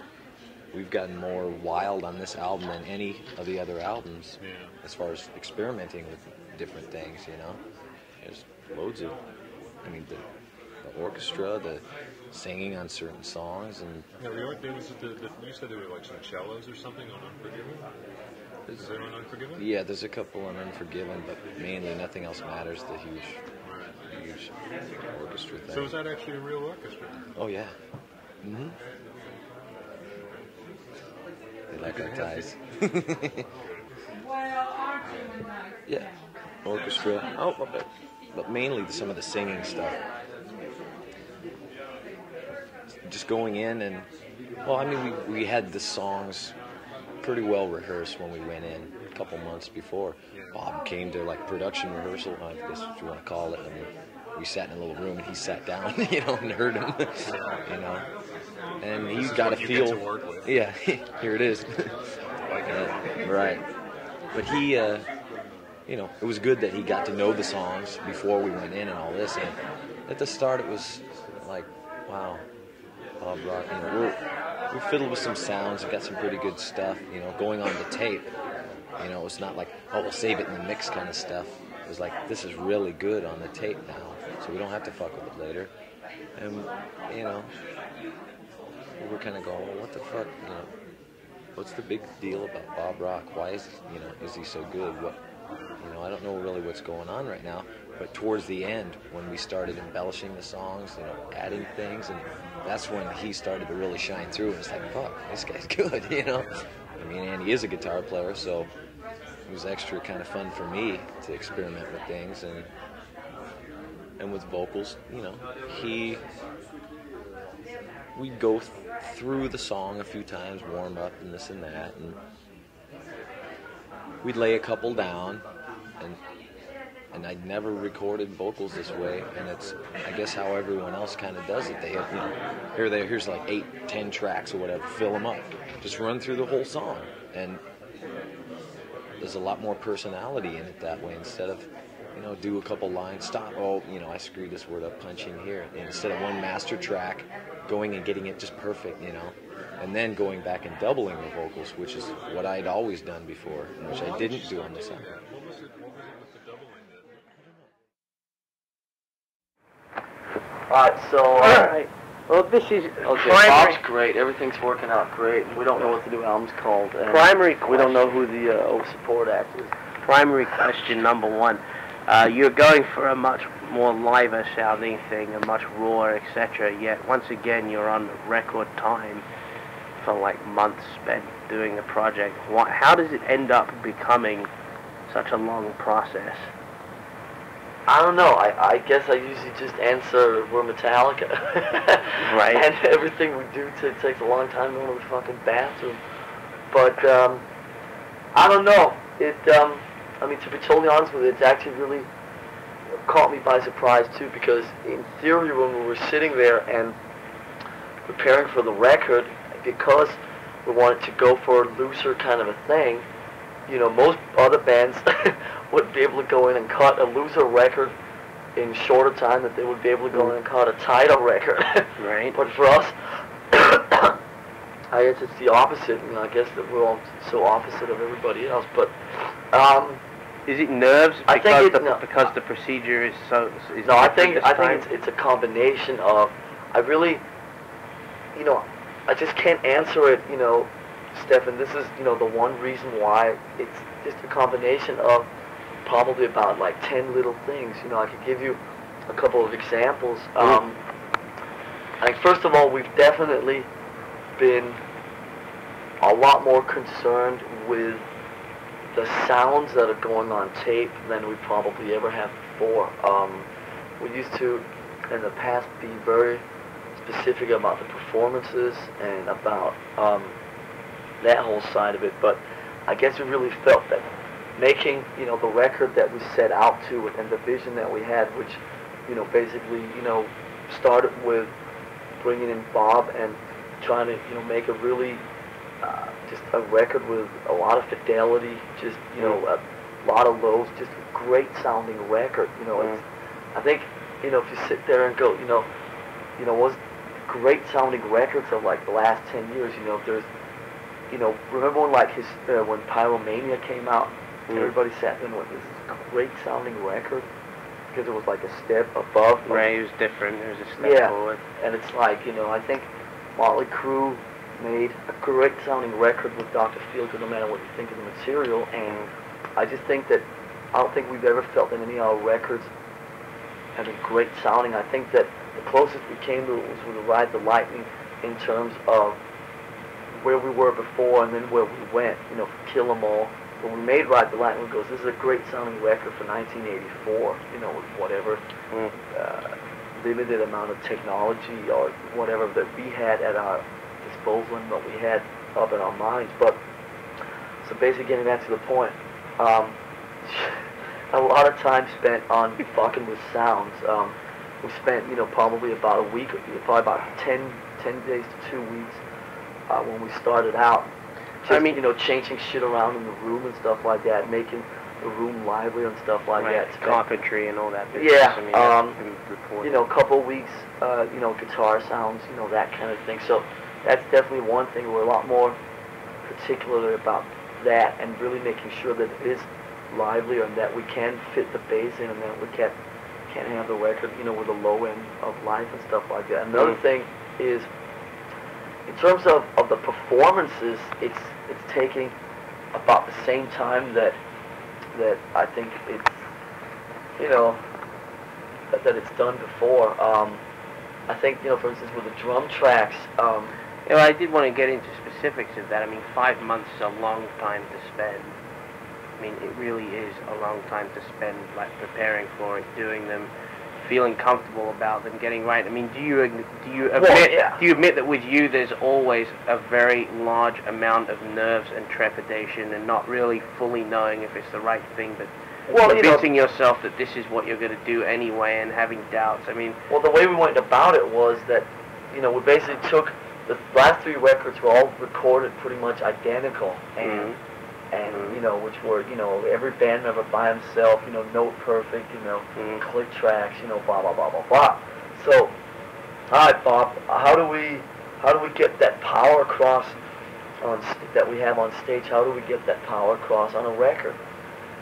Well, you start by, first of all, that it is actually possible to have all 4 of you guys play at the same time in the studio, which I guess we didn't know since we never actually tried it before. And so, we actually set up, the drum kit, and then the other 3 guys were playing around me. I think what Bob was great at in terms of the drums, and I think what he's which is sort of transcending through what everybody else is doing too, was to get everybody to loosen up in the studio, which I think we've always been kind of a little nervous about being in the studio, and I think that when I hear the stuff now from the early days, you can kind of hear that tentativeness, or that, I don't know, just never sounded like we were comfortable in the studio. And I think that finally Bob, got us to loosen up to the point of being comfortable. But how do you do that? Did that take 5 months? Well, how do you do that? You can't sit there and say, we did drum tracks from when we started till, months ago, but we also did two months of guitars in those 5 months, and we did, a lot of, he's been singing, since before Christmas, and so it's you don't sit there and go, this is what this instrument took, and you don't break it down to that, because it doesn't need to. We always recorded things, most people go in and do, all the drums done, all the bass done, all the guitars done. We did a couple weeks of drums, then James would do a couple weeks of guitars, then we'd do a couple weeks of drums, blah blah blah.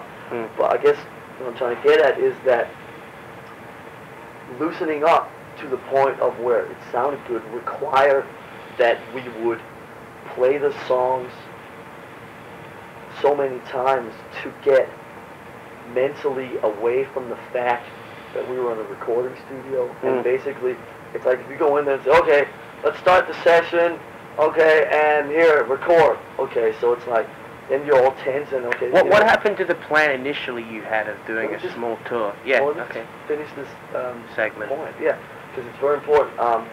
So it's in order to loosen up to the point of it sounding like we're comfortable, it would take, probably about 20 or 25 run-throughs of the songs where it would would really start cooking. Some bands can go in and start cooking after 2 or 3 takes, but it was to get so into it where it becomes a total physical kind of thing, where you mentally, you don't sit there and think about it, but you mentally just remove yourself from the studio and transform the studio into an arena or whatever. It's that just took a lot of time to get that comfortable with each song.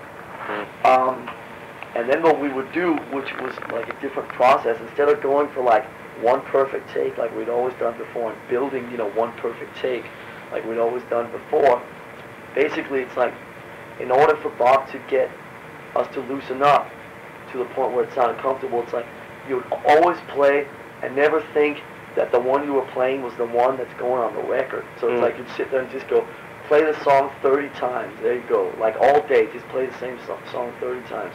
And you sort of loosen up. For some other bands, it doesn't work that way, because after they played the song, 10 times, they become really bored. Shitless, right? Or stagnant or whatever. But for us, that was kind of the best way with it. And so what happens is that you sit there, and all of a sudden you have 25 takes of a song, and you gotta sit and listen through all that and deal with 25 takes of a song. And that all of a sudden became a very time-consuming thing. In terms of a drum track, we get do a drum track every other day or every 2-3 days. This is pretty normal for what we've always done. But all of a sudden it was instead of here's one perfect master like we'd always done before, here's 30 takes of this fucking song. which one do we use? And then this process started, which we call the editing process, which is like me and Bob would basically sit and shift through 30 takes of a song and sit there and go, well, gee, you know, where does it cook the most? Where does it got the most, you know, fire in the playing and stuff like that? Where does it sound the most relaxed? And then you'd sit and realize after a while, which obviously we got, you know, we smoothed out the editing process over the course of 12 songs, but like you realize that there might be, you know, a great 2 minutes in one where it's like really on fire, you know, and then a great 2 minutes like in another take and stuff like that, and then you sit there and piece them together. But the actual labor of sitting and dealing with all that, just a very, very time-consuming way of doing it. But the bottom line is that the end result, you know, so you sit there and go, you know, and some of the songs it took 4 or 5 days per song just to shift through all the fucking stuff. We had like 180 reels of tape out there because we recorded this every time that we were playing in the studio. We recorded it. It was not like, you know, we'll do like, you know, 20 warm-up runs and then start recording. Right. We recorded every one in case something. So we had like 180 reels of 2-inch tape out there, which is like our assistant engineer said that as far as he knew, that was like the most that any band had ever used. I'm not saying this to be proud of it. I'm just saying it like as a fact. And it's like, so just, it became a very time-consuming process. Right, in right. some cases, it would take 3, 4, 5 days per song. But the bottom line is that that's what it took for us to get away from the very sterile, very mechanical way that we had recorded records before, and to go for that loose kind of a thing. That's what it took. And I'm not saying that it's the best way, and, you know, making records for us, I don't think it's never really an enjoyable experience, but it's like that's what it took for us to get to where we are now in terms of being loose and being happy about it. And so, you know, what can you say? What happened to the plan to play live and do a small, like, tour club thing of California or whatever before you went in the studio to play your songs? Did it just not happen that like was that? Never a plan, and that was something that we'd thrown around a couple of times, but I think that Do you think that it came up once or twice, and I think that, you know, for James to go out, you know, I mean, we worked very closely with the vocal melodies, much more so this time around than we ever had in the songwriting process before. But, you know, James has never forced lyrics or forced anything like that. And, you know, for us to go out and play, you know, here's, you know, an hour and a half, and here's, you know, 12 new songs where James sits there and goes, na-na-na-na-na-na-na. That's like all the lyrics, and I don't think he would be comfortable with that. And I just think that it was like, I don't know, it just seemed like, you know, let's just get fucking on with it. This time, we went one step further and did, you know, 2.5, 3 weeks of something that we've never done before, which is pre-production. So we just basically sat there and played the songs, you know, with Bob and stuff like that, and threw ideas at each other and stuff like that. So who knows, maybe one day we'll get to do all the things that we set out to do. But I mean, at least this time we did a pre-production thing, which we've never tried before. Talking about themes, I mean, you started off obviously thematically. You had very, you know, like rebellious young metal stuff, and then you went through your fascination with death in the darker period, and then you kind of ended up, you know, you went through getting into more commentaries and talking about how things are and where things are at. And with this record, there's a few songs that are probably vaguer in their, like, overall, like, directed commentaries than anything you've written. Yeah, absolutely. Is that also come with age? I mean, I'm not talking about mellowing and, like, you know, in 2 albums' time you'll be singing about the trees and the flowers and how wonderful it is and how, you know, but, I mean, do you see it as part of the growing up process and the evolution that now you're content to maybe sit back and write about things in a lighter, mellower way, and in a less direct, hard steam hammer sort of fashion? Well, first of all, I and throw some song titles because I don't think that the way Hetfield has written lyrics on the last 3 albums have ever been in a very direct way. I think it's always been, you know, some of the subjects might be pretty direct or pretty... Very direct. I mean, the whole "And Justice for All" theme was very strong. Master of Puppets, but I don't strong. think the way the songs were written and the way the lyrics were put together was very direct, because I think... No, but you knew where they were going. Yeah, I think there was still room enough for the listener to interpret a lot of this stuff in whatever way the listener felt comfortable doing that. But okay, let me throw in, because I have to make this point. But I mean, we can't talk about any of this, fair enough, you know. But I mean, basically, you and I both know there is not going to be a strong, huge visual hook and a strong, huge, like, this, you know, pointer as to the way things, you know what I'm driving at. So. Well, see, the thing is that the 4 records before have all been pretty, there's always been some sort of underlying theme, you know, recurring theme been running through most of the songs on each album. Concept. And this time around, there's 12 songs. All 12 songs have singing and lyrics. Before we've had, you know, 8 songs on the records. One's always been an instrumental. So it's like, this time around, it's just shit. It's sparser. It's looser. It's not really as connected. Is it more mature? Is it more mature, confident with yourselves, calmer as people, mellower because you've traveled that much more, seen that much more, done that much more? I'm not necessarily. And we get into simplicity of songs as well. No longer do we have you trying to. I'm not sure that that's right. I think. No longer are you trying to prove your like. Yeah, but I think that has more something to do with just kind of boredom of where we left off last time, and it's like. Well, last time, you know, the whole stuff thing was very political, and this time it's like, let's do something different than what we did last time. So it's like, you know, the whole trip that we're going through right now is that we really just, I think, got really bored with where things were going, and it was like... Were you fed up trying to prove that you were, like, fucking probably maybe the greatest, like, filmmaker and, like, fucking total, like, completely and utterly, you know, drums everywhere and... you know, percussionist if you want. I mean, it's much less of a, like, Players album and much more of a fucking car stereo album in that sense. Yeah, but I mean, just in everything that I can relate to it, we just got bored with what we did, and when we finally, you know, we took, it was like, you know, for the first time, we had an opportunity to sort of really, you know, because we needed to, obviously, really rid our systems of the whole thing that we'd done before, and it was like, you know, just that 7 months that we took time off when we finally started, you know, being a band again, you know, in like, you know, May and June of last year, and then started writing songs again. It was like, me and James just instantly connected on the fact that it's like, it just ain't happening what we did before anymore. It's like, I mean, it's not like, it's like these huge discussions. I just remember one night we were sitting on a Triple Rock, and it was just like... It's got to be different. Well, not even so much like that. It was just like, let's just write some shorter songs. Yeah, okay. That long stuff got kind of boring. Yeah, okay. It's just like that low-key where we just sit and throw that kind of shit. Do you think with you, and I'll throw this at you like I asked you yesterday, do you think you remembered what it's like to listen to an album as opposed to just play on one and be a musician? Do you think you remember how it was to be a fan again, and that you maybe had lost depth of that the more the writing had gone on? I think that probably dealing with justice in a live situation had a lot to do with the way the new album's turning out, because I think that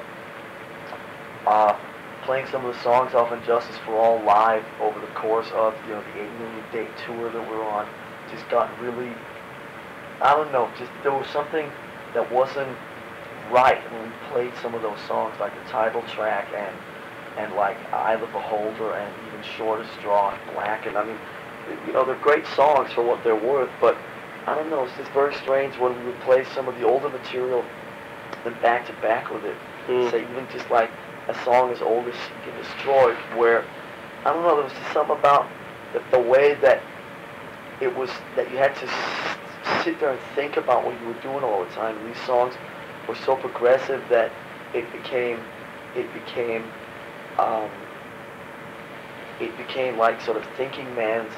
So you sit there and you never really completely loosen up and get into the gig, because you're always thinking about the fucking satanic drum fill that's coming out of left field in fucking 30 seconds that you have to do. Right. You have to go from, you know, 9/4 time to 11/16 time or whatever. You know? That's like, for me, where I was sitting, I mean, just playing Seek and Destroy and Bells and Creeping Death and that kind of shit. It was just Am I Evil? You know, that sort of stuff was like, fuck. You know, you could really get into those songs in a physical way because you just could lose yourself in them. And I think that probably had quite a bit to do with the new direction that material needed to take for us to stay interested. But you know, again, with everything else, I don't think you can just pinpoint it down to like one thing, because I think, you know, it just, after making 3 records that were all going in the same direction, it was just time to really, you know, it was just time to fucking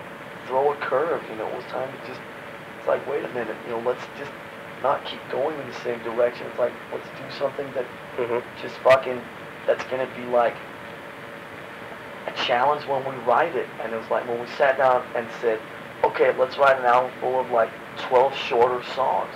It's very important that you understand it's shorter, not short, because, you know, by anybody else's standards, they're not specifically like short. Right, they're not 3 minutes. Yeah, they're just very compact, and they stick, you know, they stick to one thing. And trying to write an album like that, you know, I remember clearly on Justice, we sat there and we tried to, but we just weren't capable of doing it. And this time around we were. And it just, I don't know, so like I said, it's a combination of different things. This time we were just really able to pull it off.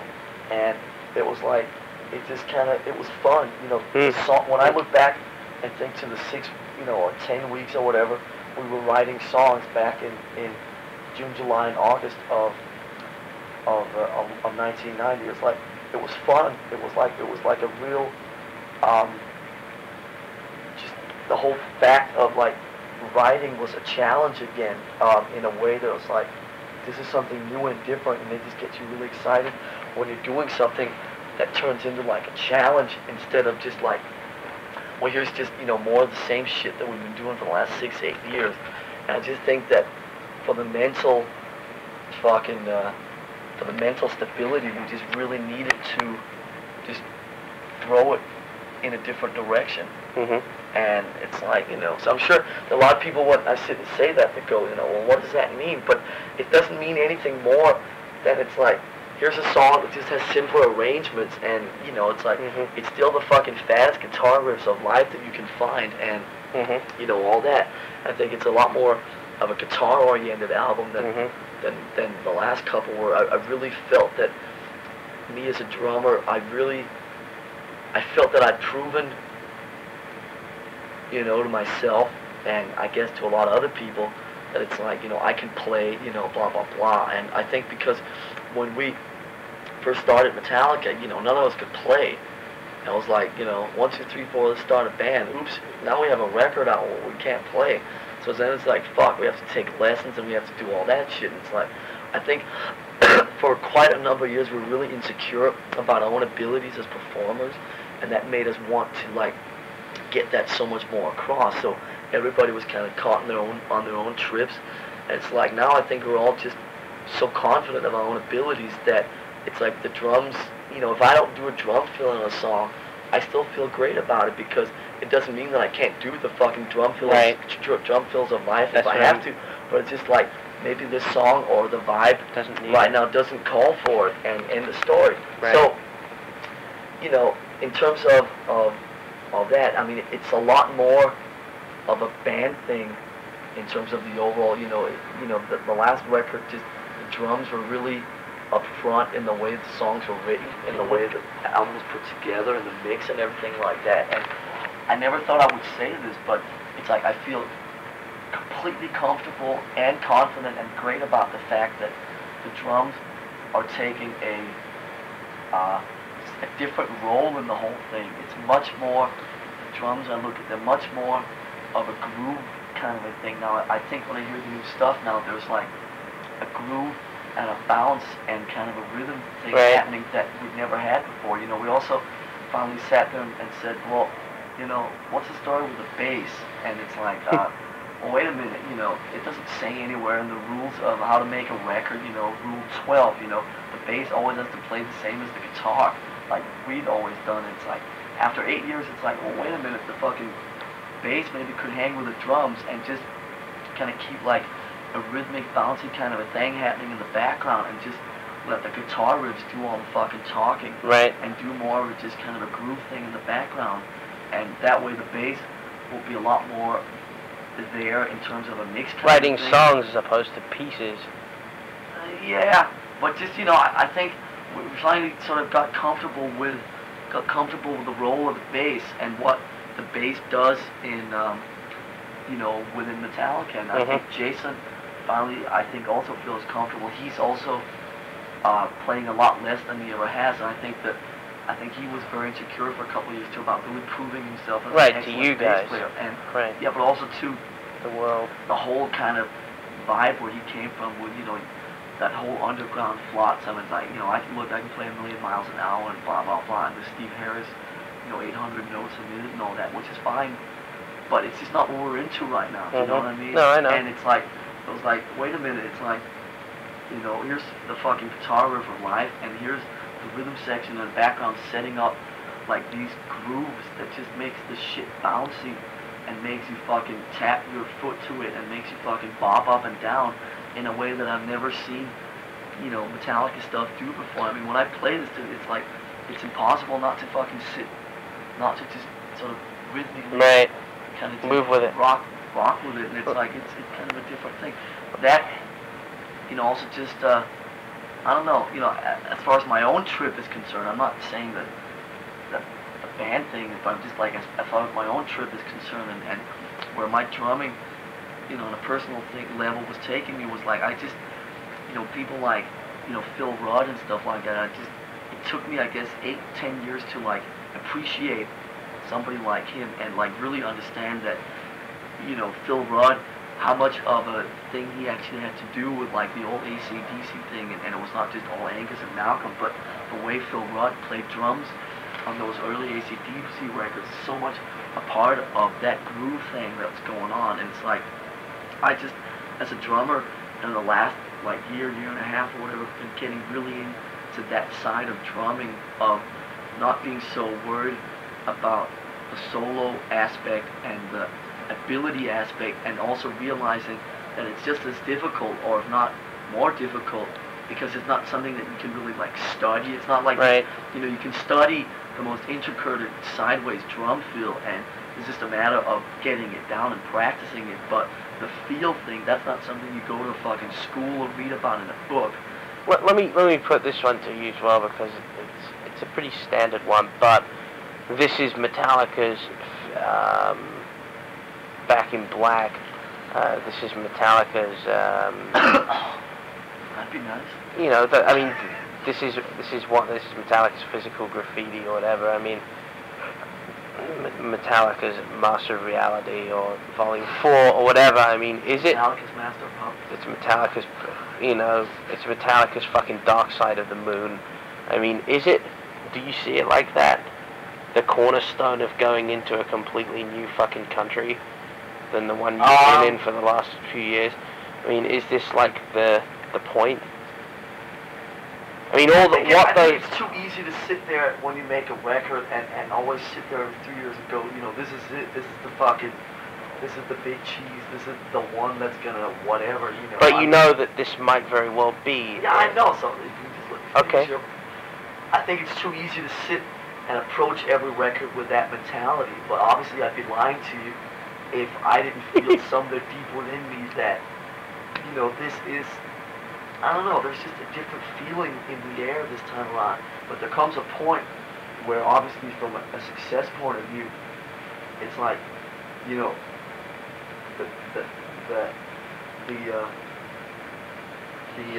ascent so far, knock on wood, you know, obviously, has kept pointing upwards, and is still, you know, pointing upwards and upwards. But there comes a point where it's like, I mean, I don't think that we're ever going to be the kind of band that's going to all of a sudden, you know, sell 10 million records or whatever, because, you know, just the things that we deal with lyrically, the way that we play our music, the way that all the factors, you know, involved add up. It's just like, there comes a point where it's like, sure, we could sell, you know, 3, 4, 5, God knows, you know, 6 or whatever, but I don't ever see it going to like a Bon Jovi kind of Slippery When Wet or Hysteria. Taking off, right? I just don't think I think, you know, that there comes a point where just because of who we are, what we do, subjects that we deal with, the way that we play our music, to just turns people off at one point or another. But if we can make a record like what we're making right now every 3 years for quite a while, you know, so obviously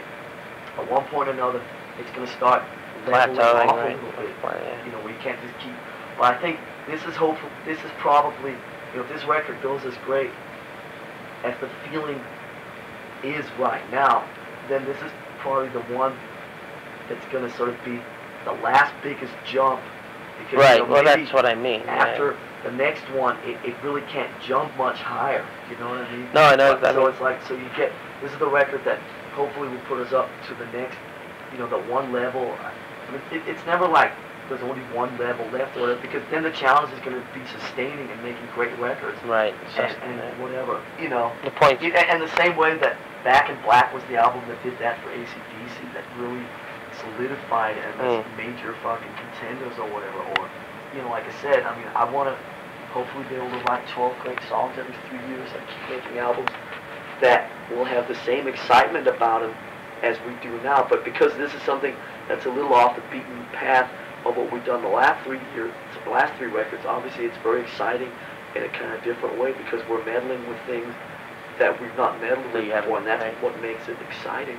As people, now going on to a personal, as people looking at each of you as individuals and yourselves, what are the things you've seen, I mean, maybe by standard?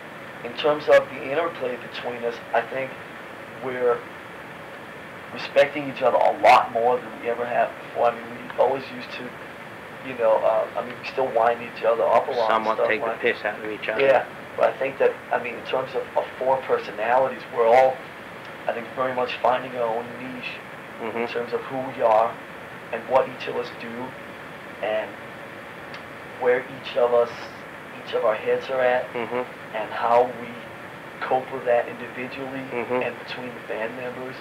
And I think that we give each other a lot more space than we ever have before. And I think when you sit and give somebody else more space than you ever have before, then you also feel more comfortable about the thing that you're doing yourself. And it's like, you know, I mean, when you're in a band, you know, being in a band, I mean, again, it's going to sound a little cliche, but, I mean, it's true, you know, when you're in a band, like in the early days, you know, it's like that whole gang mentality of, you know, me and James lived together for, you know, like 6 years or whatever. It's like, Mustaine was sleeping on the fucking couch. It's like, it becomes very much kind of that gang kind of thing, and nobody sort of strays outside of the gang, of that gang thing. So it's like, you know, I think we're all like a little weary of in the beginning of sort of breaking out of, you know, we're big bad Metallica and this is how we're perceived, so this is how we should deal with it, you know, kind of a thing. And I think, you know, like, I clearly remember, you know, like, first when we started, like, living apart and stuff, it was like, shit, you know, James is going to come over and look at my new house, will he like my couch, you know, it's like, if I buy this kind of couch, what is James going to think, you know, it's like, I'm sitting there going, I mean, James doesn't have to fucking sleep on this couch, or sit on this couch, or live on this couch. It's like, we're just like, I think we were all a little like wary, each of us, of what the other guy in the band or what somebody else was going to think about whatever that person would get up to on his, like, in his own turf, on his own. It's like, okay, well, if I do this, you know, what's so-and-so going to feel about it or whatever. It's like, I think when it comes to our personal lives and to our private lives, now we're very much at peace with all that, and I think that we feel... You can accept each other's differences. Yeah, I think we accept each other's differences a lot better than we ever have before, and it's like, you know, I do this, you know, I live and breathe Metallica 24 hours a day. I think everybody copes with that and understands that, and I'm the fucking, you know, always on when it comes to that side of it, and, you know, this is what James's trip is, this is what Jason's trip is. Well, what are their trips? As you see it, I mean, you know, I'll ask them, of course, but... what are their trips? Their trips... Just like, you know, the way you said your trip is... Into, you know, I'm like... Rock and roll thing, yeah, I'm a lot more into the rock and roll thing as like a whole, like, life thing. It's like... But, you know, again, you know, that I'm not going to sit and justify it, but it's like it's got nothing to do with you know, we sold X amount of records or Right. Y amount of records. You've always been a fan, I've always so been like a puncher, I and it's like understand I've that. always been like, you know, ever since, you know, the whole story with Deep Purple and blah blah blah. It's like I've, you know, followed bands around on tour and traveled around the globe to you know, deal, you know, with, you know, hang around and be with other bands and that whole kind of thing, and, you know, Motorhead and Diamond Head and all that shit. Right, has right. all been, you know, obviously well documented, but it's like I finally feel, again now, I finally feel at ease with the fact that it's like I'm just completely and totally into all that shit on a 24-hour-a-day basis, and I never turn off from it. And it's like, where in the past I might have been like a little like weary about it, or it's like, well, gee, you know, what's so-and-so going to think if I do this and that? It's like, this is who I am and this is what I do, and I feel completely comfortable about it. Where I realized this is how I've always been since I was like 10 years old. So you're not and now going I'm 28, and it's just basically I'm living an extension of what I've always been in terms of when it comes to my relationship with that whole rock and roll kind of thing. You know what I mean? Right, so there's no more justifying and no need No, to I don't feel I need to because I'm completely at ease with it. Mm-hmm. So when you ask about, you know, what is everybody, you know, I'm definitely, you know, the kind of just guy that's more into the whole scene and all that, and what everybody, you know, checking out what other people get up to and just keeping tabs on what's going on in this soap opera called the music business, you know. Mm-hmm. But and it's like, you know, so everybody is doing their own thing. I think everybody now gives each other the amount of space that they need, and everybody, because everybody does that, everybody now feels completely comfortable about what everybody else gets up to, and we're sort of, I think we're sort of, you know, just defining our personalities between us and within ourselves in the way that we never have before. And obviously that also comes with just like growing as fucking people, you know. Like I said, we're 28 years old now, and we're not 18 or 20 anymore. And the bottom line is that, you know, it's a different vibe. another topic, videos. I'm sure there'll be videos. I know there will be videos, obviously, for MTV, etc., etc. Do a video for each song. We'll do 2 videos for each song. Alright, why don't you just talk about the fucking filming project that's been going on? Well, about a week into the project, Mensch calls up, I just had a brainstorm, and why don't we document what you guys are doing in the studio just for the hell of it? And I don't know, I think Peter just felt that, you know, he'd heard the demos, and there was a good chance, like we were talking about before, that this was going to be, you know, kind of just a cool, you know, album or whatever. And then he felt that it could be cool. I guess he just, at that time, had just done something with Jagger, where they had all these cool clips lying around from like when they were recording like early albums and stuff like back in the late 60s and early 70s, and it was just like, it would be cool to film it. So we said, well, fuck, you know.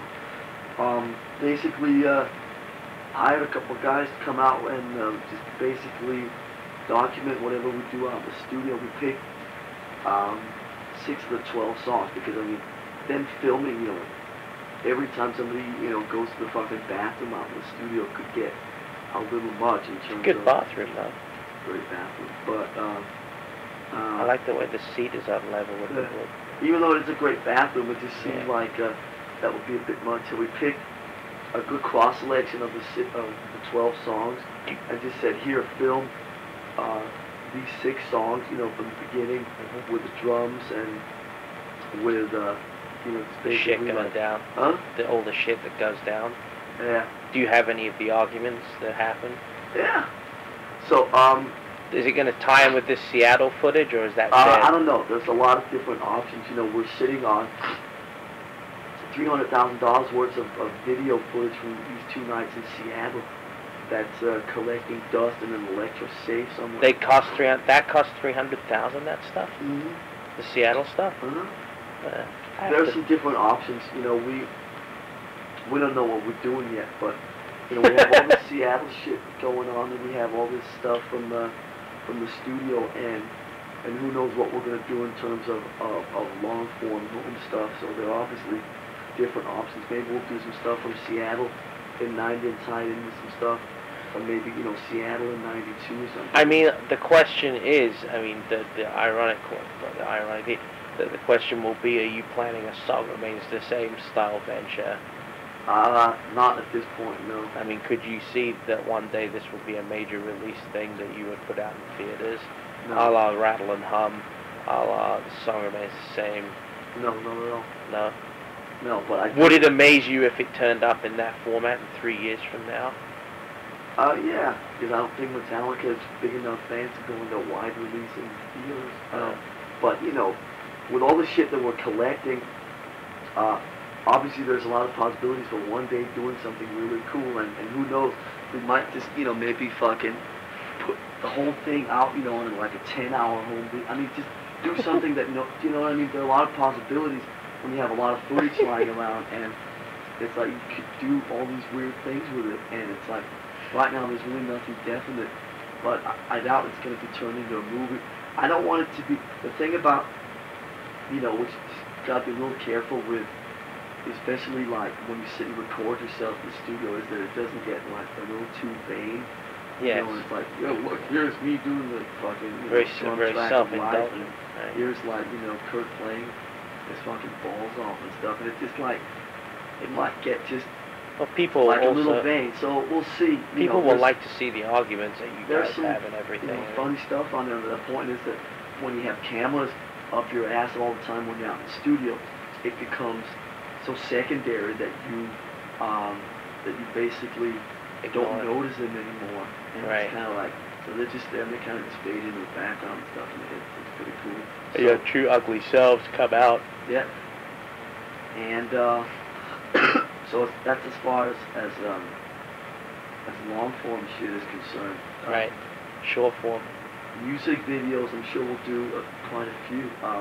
You know, doing the one thing was cool, and I think it definitely whetted everybody's appetite to fuck with that medium again. And I think that we finally feel that from a video point of view, you can take the medium of video, and in the same way that you use, you know, making a record as something creative, that you can take a video and turn it into something that's cool and creative, and it's not something that just is there because it has to be there. Mm-hmm. You know what I mean? It's like, you know, the unwritten laws, you know, this is dictated, and here's the video. But I think that that's what we were always like, looking back on it now, I think we were always like, we just never had the foresight to sort of realize that from a video point of view, you can have just as much creative control or do as many things from a creative point of view as you can when you make a record. It's just like another outlet for creativity. But it all links into confidence and self-confidence within yourselves and within the way you work as people. I mean, also, you know, maybe 2 years ago as a group you didn't get on as well as you do now. Maybe you didn't understand each other as well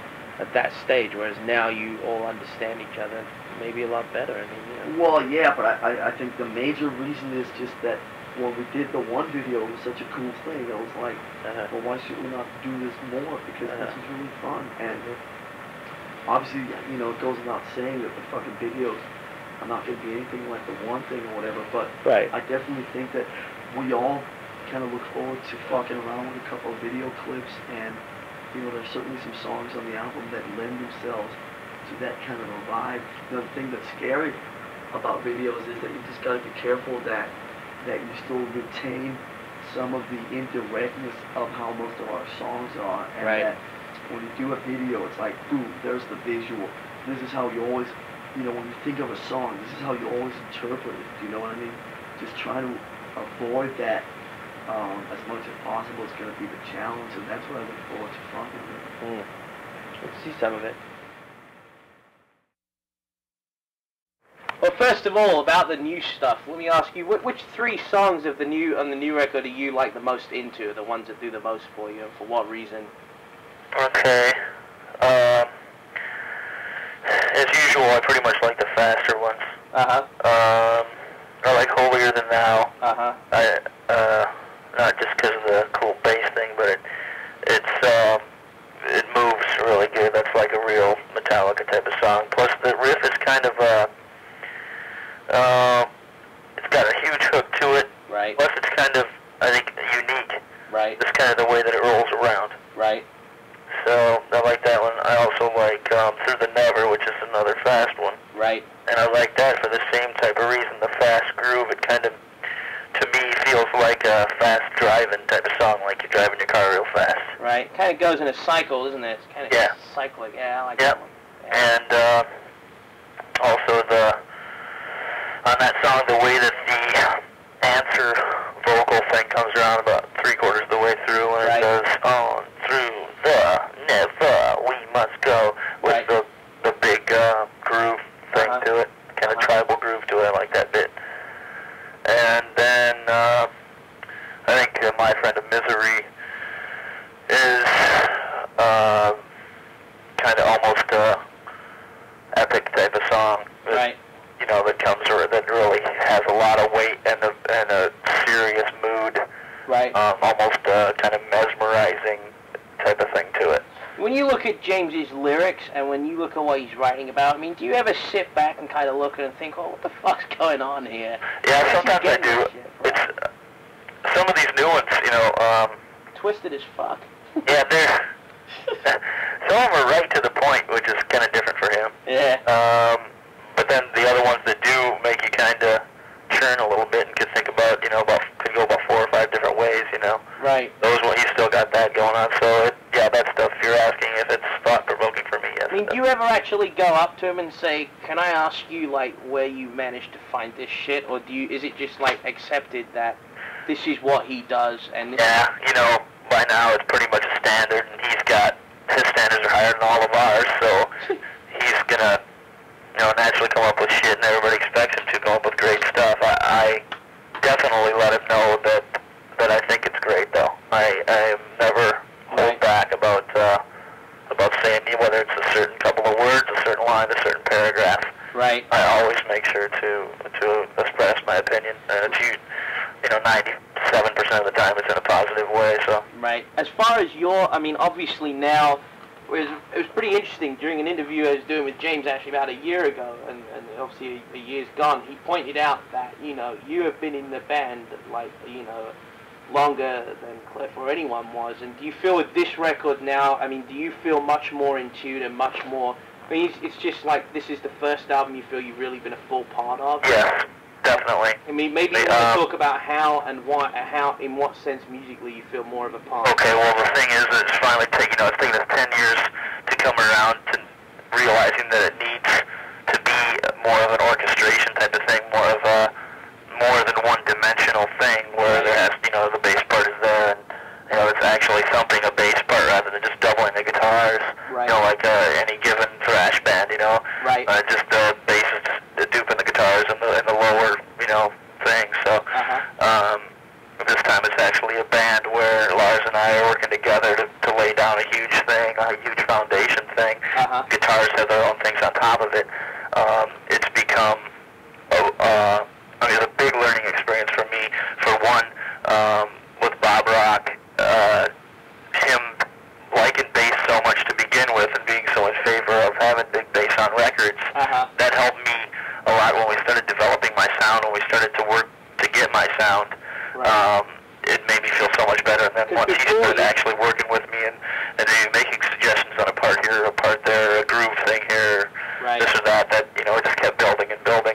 Because before you used to lock really tight in on James, and now it's like much more as though you're playing a bass. Right, it's definitely a band type of thing now, and I do feel that this is the first one that I. Do you think that's also maybe because you feel less pressure to like prove what a good bass player you are, and it's like you can just get on with like being a part as opposed to having to say, well, look, you guys pick me, this is what I am good, listen.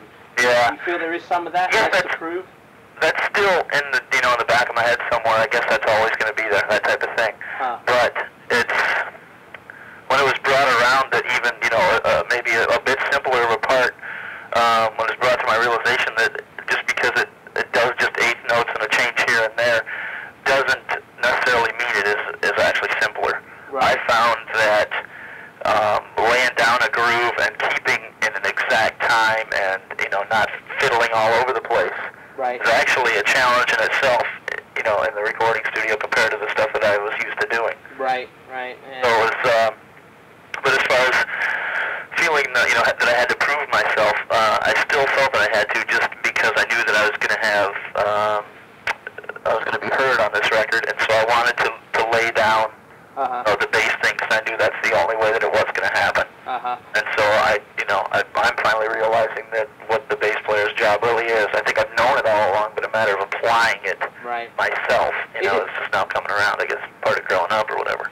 Is it a completely fulfilling thing at this point? I mean, do you feel any need for like extra expression in your own projects, or are you just quite happy sitting where you're sitting and doing what you're doing? I'm really happy with it, what's going on. Definitely what we got on tape as far as the recording is concerned. I'm really happy with that. The warmth and the solidness of that. But the mixes are also. I mean, there's the ones we've done so far are coming out, and it's. The bass is still as big and strong, and the unit is still as strong as the stuff that we got on tape, which is something I was very weary about. Was just like the last record, too overproduced and too, you know, what do you call it? Basically, whether you'd drived and you know, just like analyzed way too much. Right. Okay.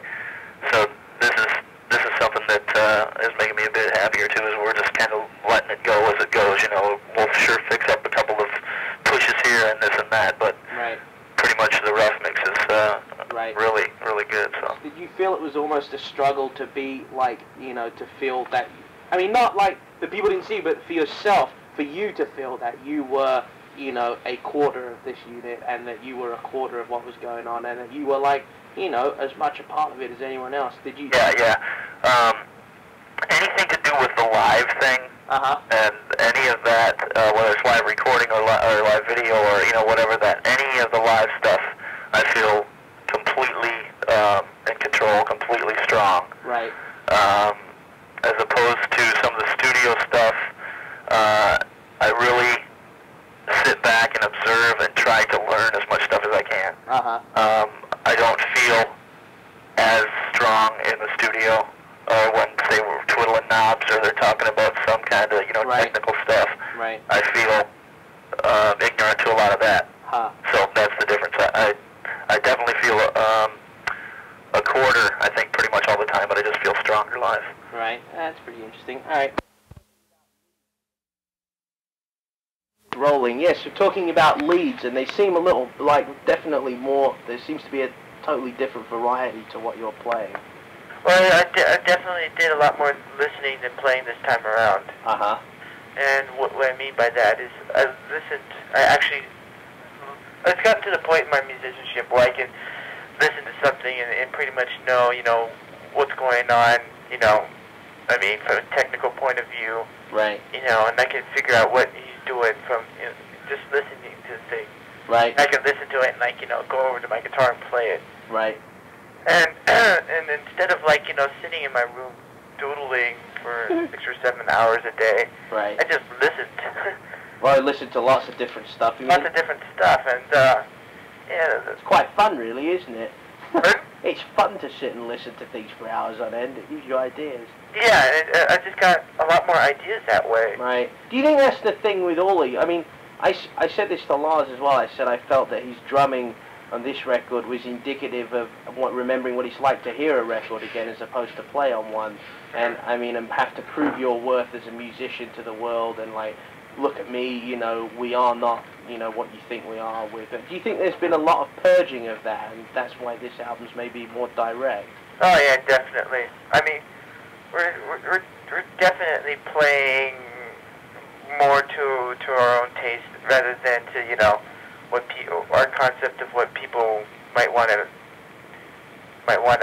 hear us play. Right. You know what I mean? Right. I mean, there is no such. I mean, Metallica. I mean, do you think you're very comfortable with the fact that as a band, it does what it wants once and for all?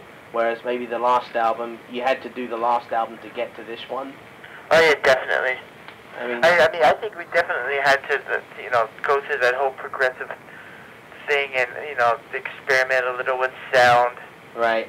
And you know, when I put it all into retrospect, Steffan, I mean, we kind of fell short of our original original, vision. In what sense? Oh, just, well, we experimented with, certain sounds. Uh-huh. It didn't quite capture, what we wanted to capture. Uh-huh. Songwriting-wise, we played out the whole progressive thing uh-huh. a bit, on that album. Right. And, I mean, to just repeat that again on this album, I mean, something that we really didn't feel like doing. Right. I mean, because it's concepts out the window. I mean, there are no real concepts. It's like, I mean, I've seen, your general artwork, and I've seen your campaign, and like, there's no hooks, there's no like, title to go under. I mean, that's a somewhat naked approach to the whole thing, don't you think? Yeah, it's just, the 12 songs, and there you have it. Uh-huh. No huge concept at all. Uh-huh. And, I mean... And is that the sort of thing... Concepts are I mean, if you want to get down to the nitty-gritty, all the concepts are, boundaries that you keep yourself in. Huh. That's interesting. Yeah, so it's the first 3... And as a unit, do you feel that it's, like, less 4 people and more like a band, or do you feel that it's maybe? I mean, which way do you feel it's going? I think it sounds more like a band. Oh yeah, this is probably the most band-oriented album we've done. I mean, it certainly doesn't sound like you each recorded in different continents, which I think was probably the case with the last one. Well, that's not. I mean, we shouldn't. I mean, it sounds like almost trashing. I mean, the last record was really good, and I mean, it did what it did. And oh yeah, I mean, yeah. Don't get me wrong. I love Justice for All for what it is. Right. I just happen to think that this album is that much more. More of. It's a more accurate reading of right. where the band is right now. Right. Now, musically and conceptually and. This is actually also might be something that ends up in your biography, which is why I'm asking this question. But if you could talk about 3 of your favorite songs on the record and why they are. 3 of my favorite songs? Yeah, this is biography stuff. Well, let's see. 3 of my favorite songs. One of those questions. Yeah, those questions. Well, I really like Anywhere I Roam. Uh-huh. I mean, just the song is I don't know. I hate like talking about our songs. That's fine. That's like, good. Like this, but I like Sandman. I like Rome. Right. I like Sad. Okay. Tremendous. Reasons? And, just vibe. Those songs I love to play. Right. And just vibe-wise, you're into them, man. Yeah. When we played Sad But True, it's so fucking heavy. It's because we tuned down. Right. Playing that song, the power under your fingertips is amazing. Right. You literally feel like you have 20 tons underneath you. Sure. No.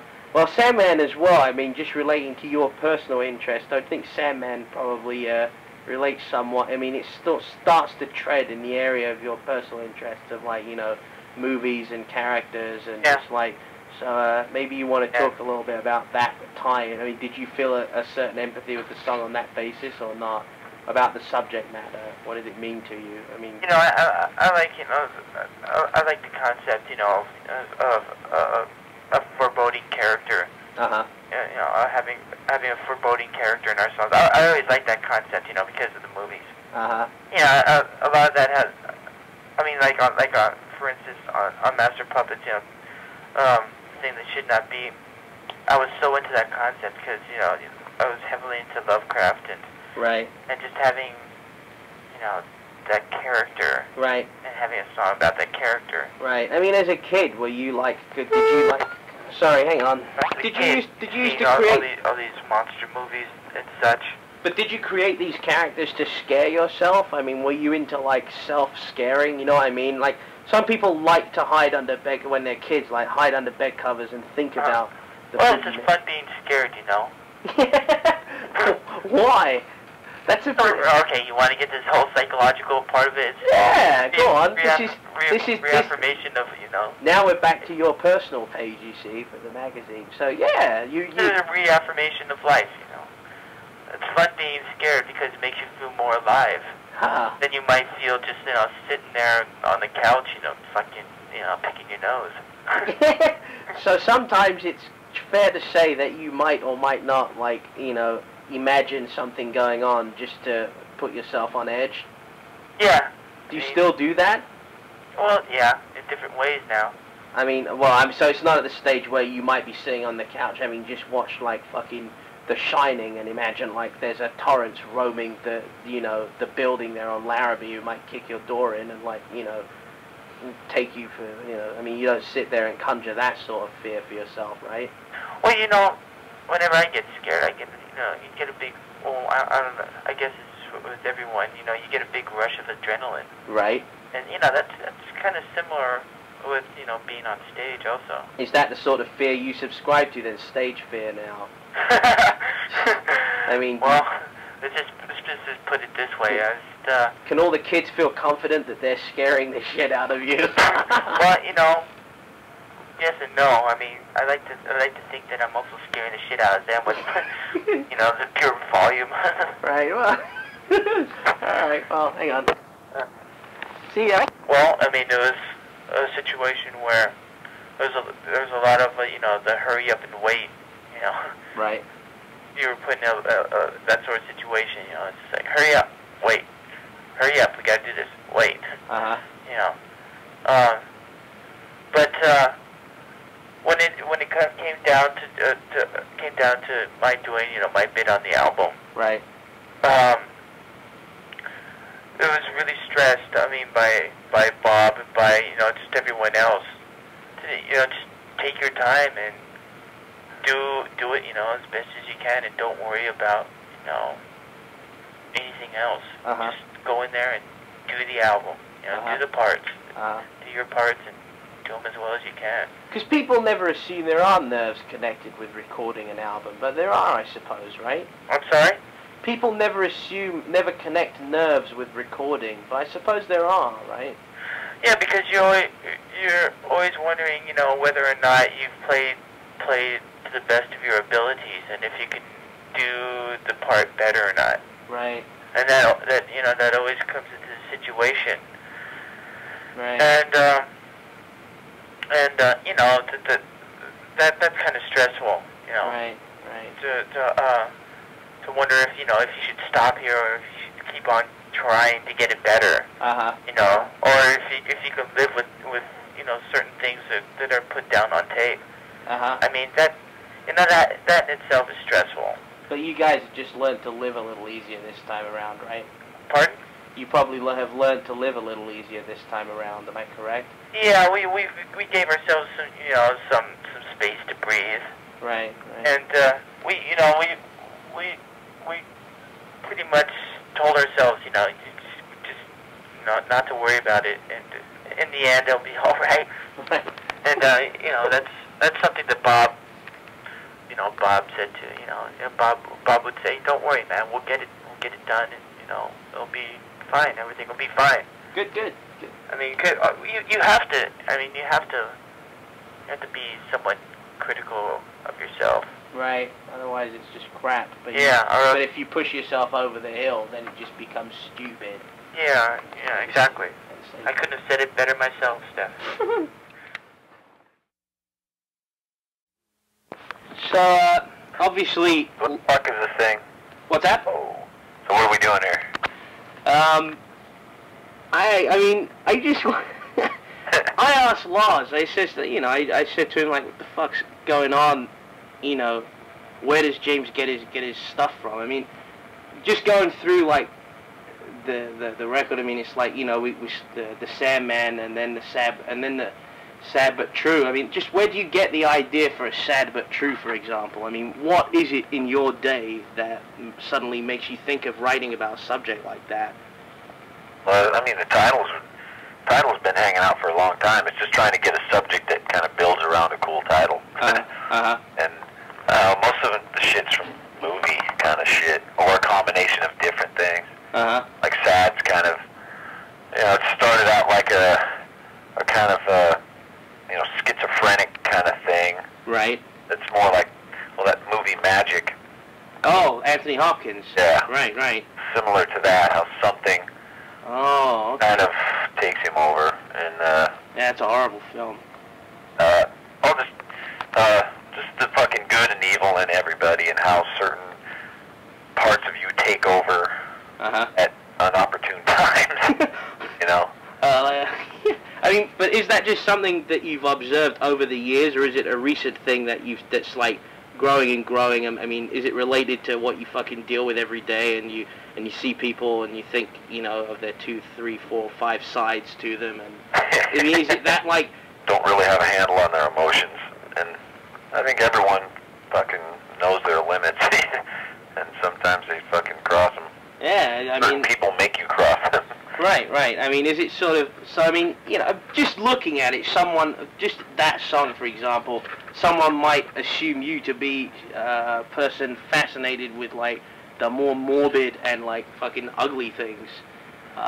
Would that be something that you would want to talk about?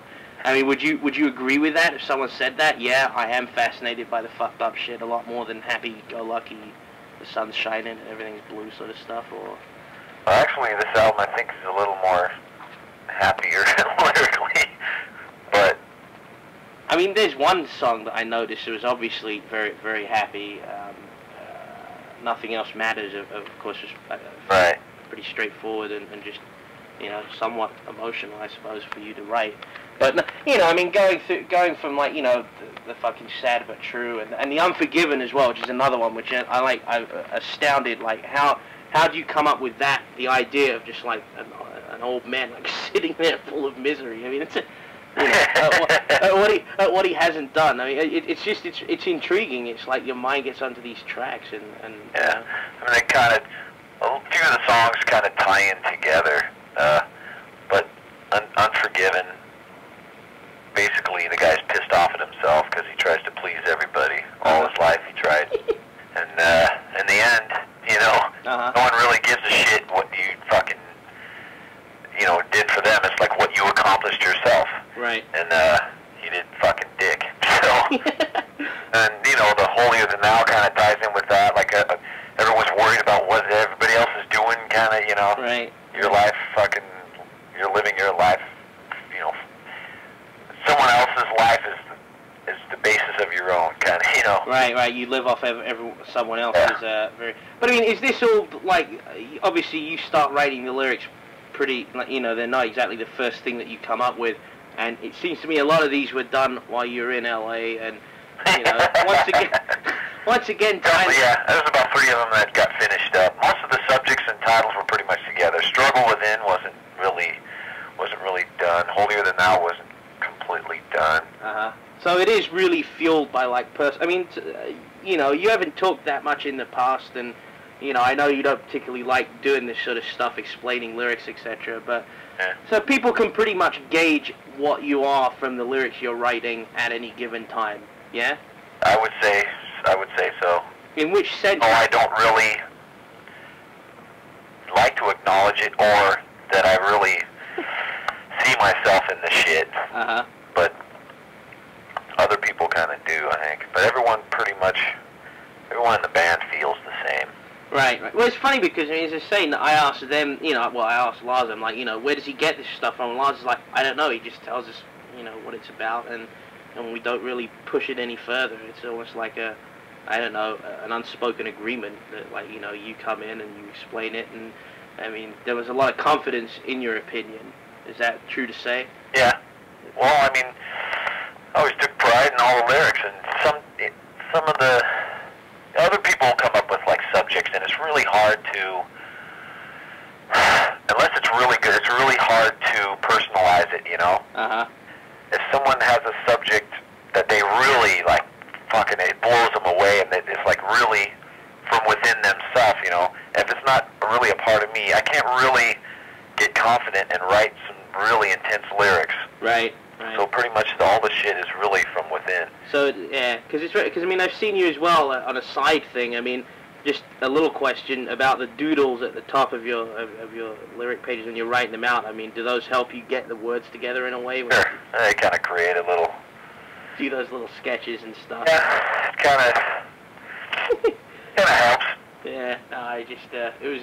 So there's other ones that I wanted to ask about Through the Never as well is another one that intrigued me just for the fact. I mean, the hugeness of the universe, the whole thing. I mean, once again, what makes you think of that? You know, of a late night fucking. Let me write about the hugeness of the universe. It's a pretty scary. Uh-huh. The fear of the unknown is one of the fucking scariest things ever. I mean, because it just ponders. You just ponder on it forever. You know. Right. There's no answer. It's like you can make it. Everyone's made up their own answers. You know about. You know, there's religious shit. There's right. How things came about being. So would you say that you're quite happy to, like, you know, fucking flip off the comfort part and go right forward and, like, stare your fear in the face? I mean, you know, standing up and looking up in the sky or whatever and thinking, fuck, I don't know where this ends, and no one does, because it doesn't. I mean... Yeah. I mean, is that, like... On what's beyond this black shit, you know, or... It definitely freaks me out. Sometimes I, you know, don't feel like looking up in the sky. You know, everyone has trouble confronting fears here and there. Right. But a lot of that shit came for that Cosmos thing with fucking Carl Sagan. Do you think that, fucking, not saying, you know, when you get older, you get more mature, but do you think that with age you do become more comfortable with things that, like, used to bug you a lot? And, like, you know, and look at yourself for a moment. Do you think that you're a lot more comfortable with dealing with things in general?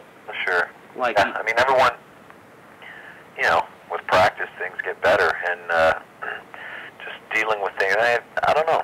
It's just, when you get older, I don't know if your brain starts working better or fucking it got bigger or what the fuck, or you just start thinking about... Would you say it's less anger? There's knowledgeable about things and yourself and how you really want to handle things, and right. You know.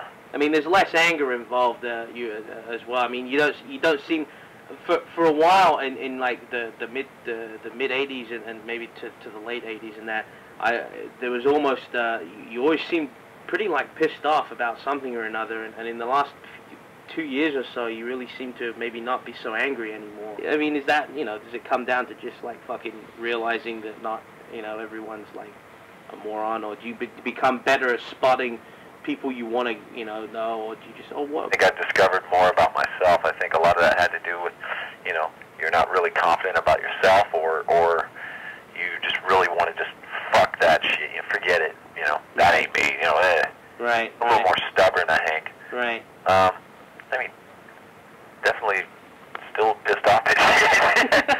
I mean, but like you're not, you don't seem as like on edge or not on edge, but well, yeah, on edge. You don't seem as on edge and fucking just like generally, you know, be ready to be abrasive. You seem to be more of a fucking approachable than for, you know. Well, it's just the way it is.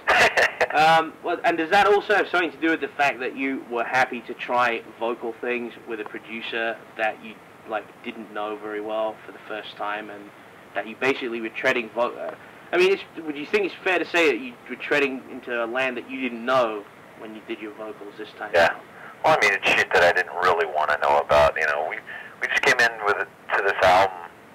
Everyone was pretty open-minded about the whole thing. It's like, we got some simple songs, we're just fucking gonna get in there and make it sound as fat and thick and heavy and textured as possible, and right. You know, either we're gonna go for it or we're just, you know, you can't just go halfway. Either we're gonna do it or not, you know.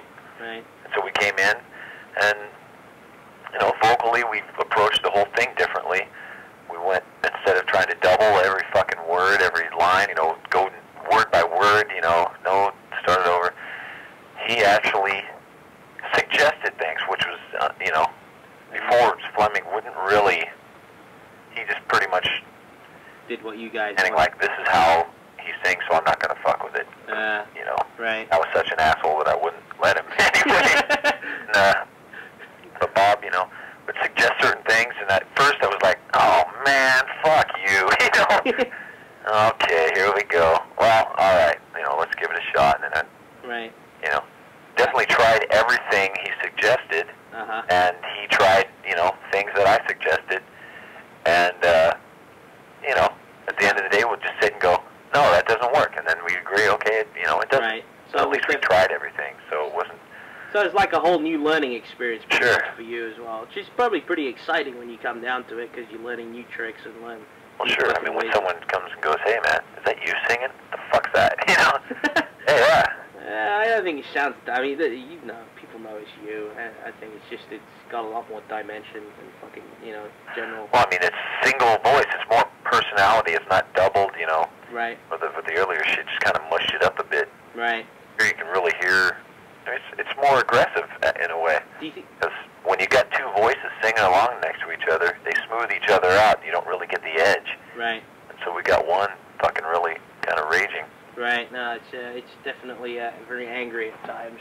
I don't think on the quota of heaviness anyone's got anything to worry about. But on the quota of delivering what do you think that for a while, even though you wouldn't have recognized it when you did Justice or whatever, that you were sort of in a way caught in doing things the Metallica way, which was not to take in any outside opinion, to fucking just, like, you know, and also to be the most progressive you could be? And I mean, do you think that that was a trap that you suddenly realized you were in at the end of the last tour?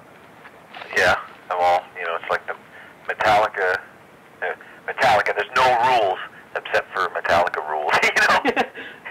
That's what Bob, right. You know, we go, oh fuck, we're gonna, you know, let's go in and let's do this shit, you know, fucking, sure, fuck, let's try that, and then, you know, we go, nah, then you go, oh, okay, back to the Metallica rules, you know? Oh, so he would bend your ear about that then? Oh, sure, he fucking would, all the time. Yeah, just the balance of the whole thing. Where is it? My Friend of Misery was another lyric I wanted to go back to, which I guess concentrates on the maybe do-gooders who concentrate too much on trying to do good. Yeah. All the do-gooders that if they don't do good, they feel like shit, you know? Right. It's like, oh, I gotta, man. Fucking nothing. No one else is gonna do it, kind of. Right. Wearing the world on your shoulders, pretty much. Well, it's basically about complainers, you know? Oh, whiners. Yeah, whiners, complainers, whatever. And of Wolf and Man, which was, I mean, when is this like? When does the wolf thing come in from? Where are you into the wolf thing? But it basically comes from kind of being out back in, well, I sound corny, but back to nature kind of shit, you know? Right, right. That and Rome kind of have that kind of vibe. Right, just like You know, no ties with anything. It's just, you know, you're basically an animal on this planet. Uh-huh.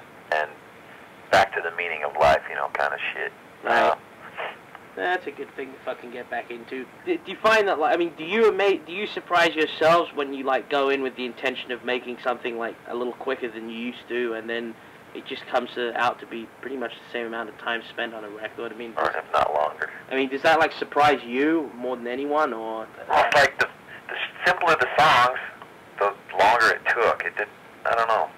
Just, yeah, that doesn't even. The songwriting and everything, it sounds.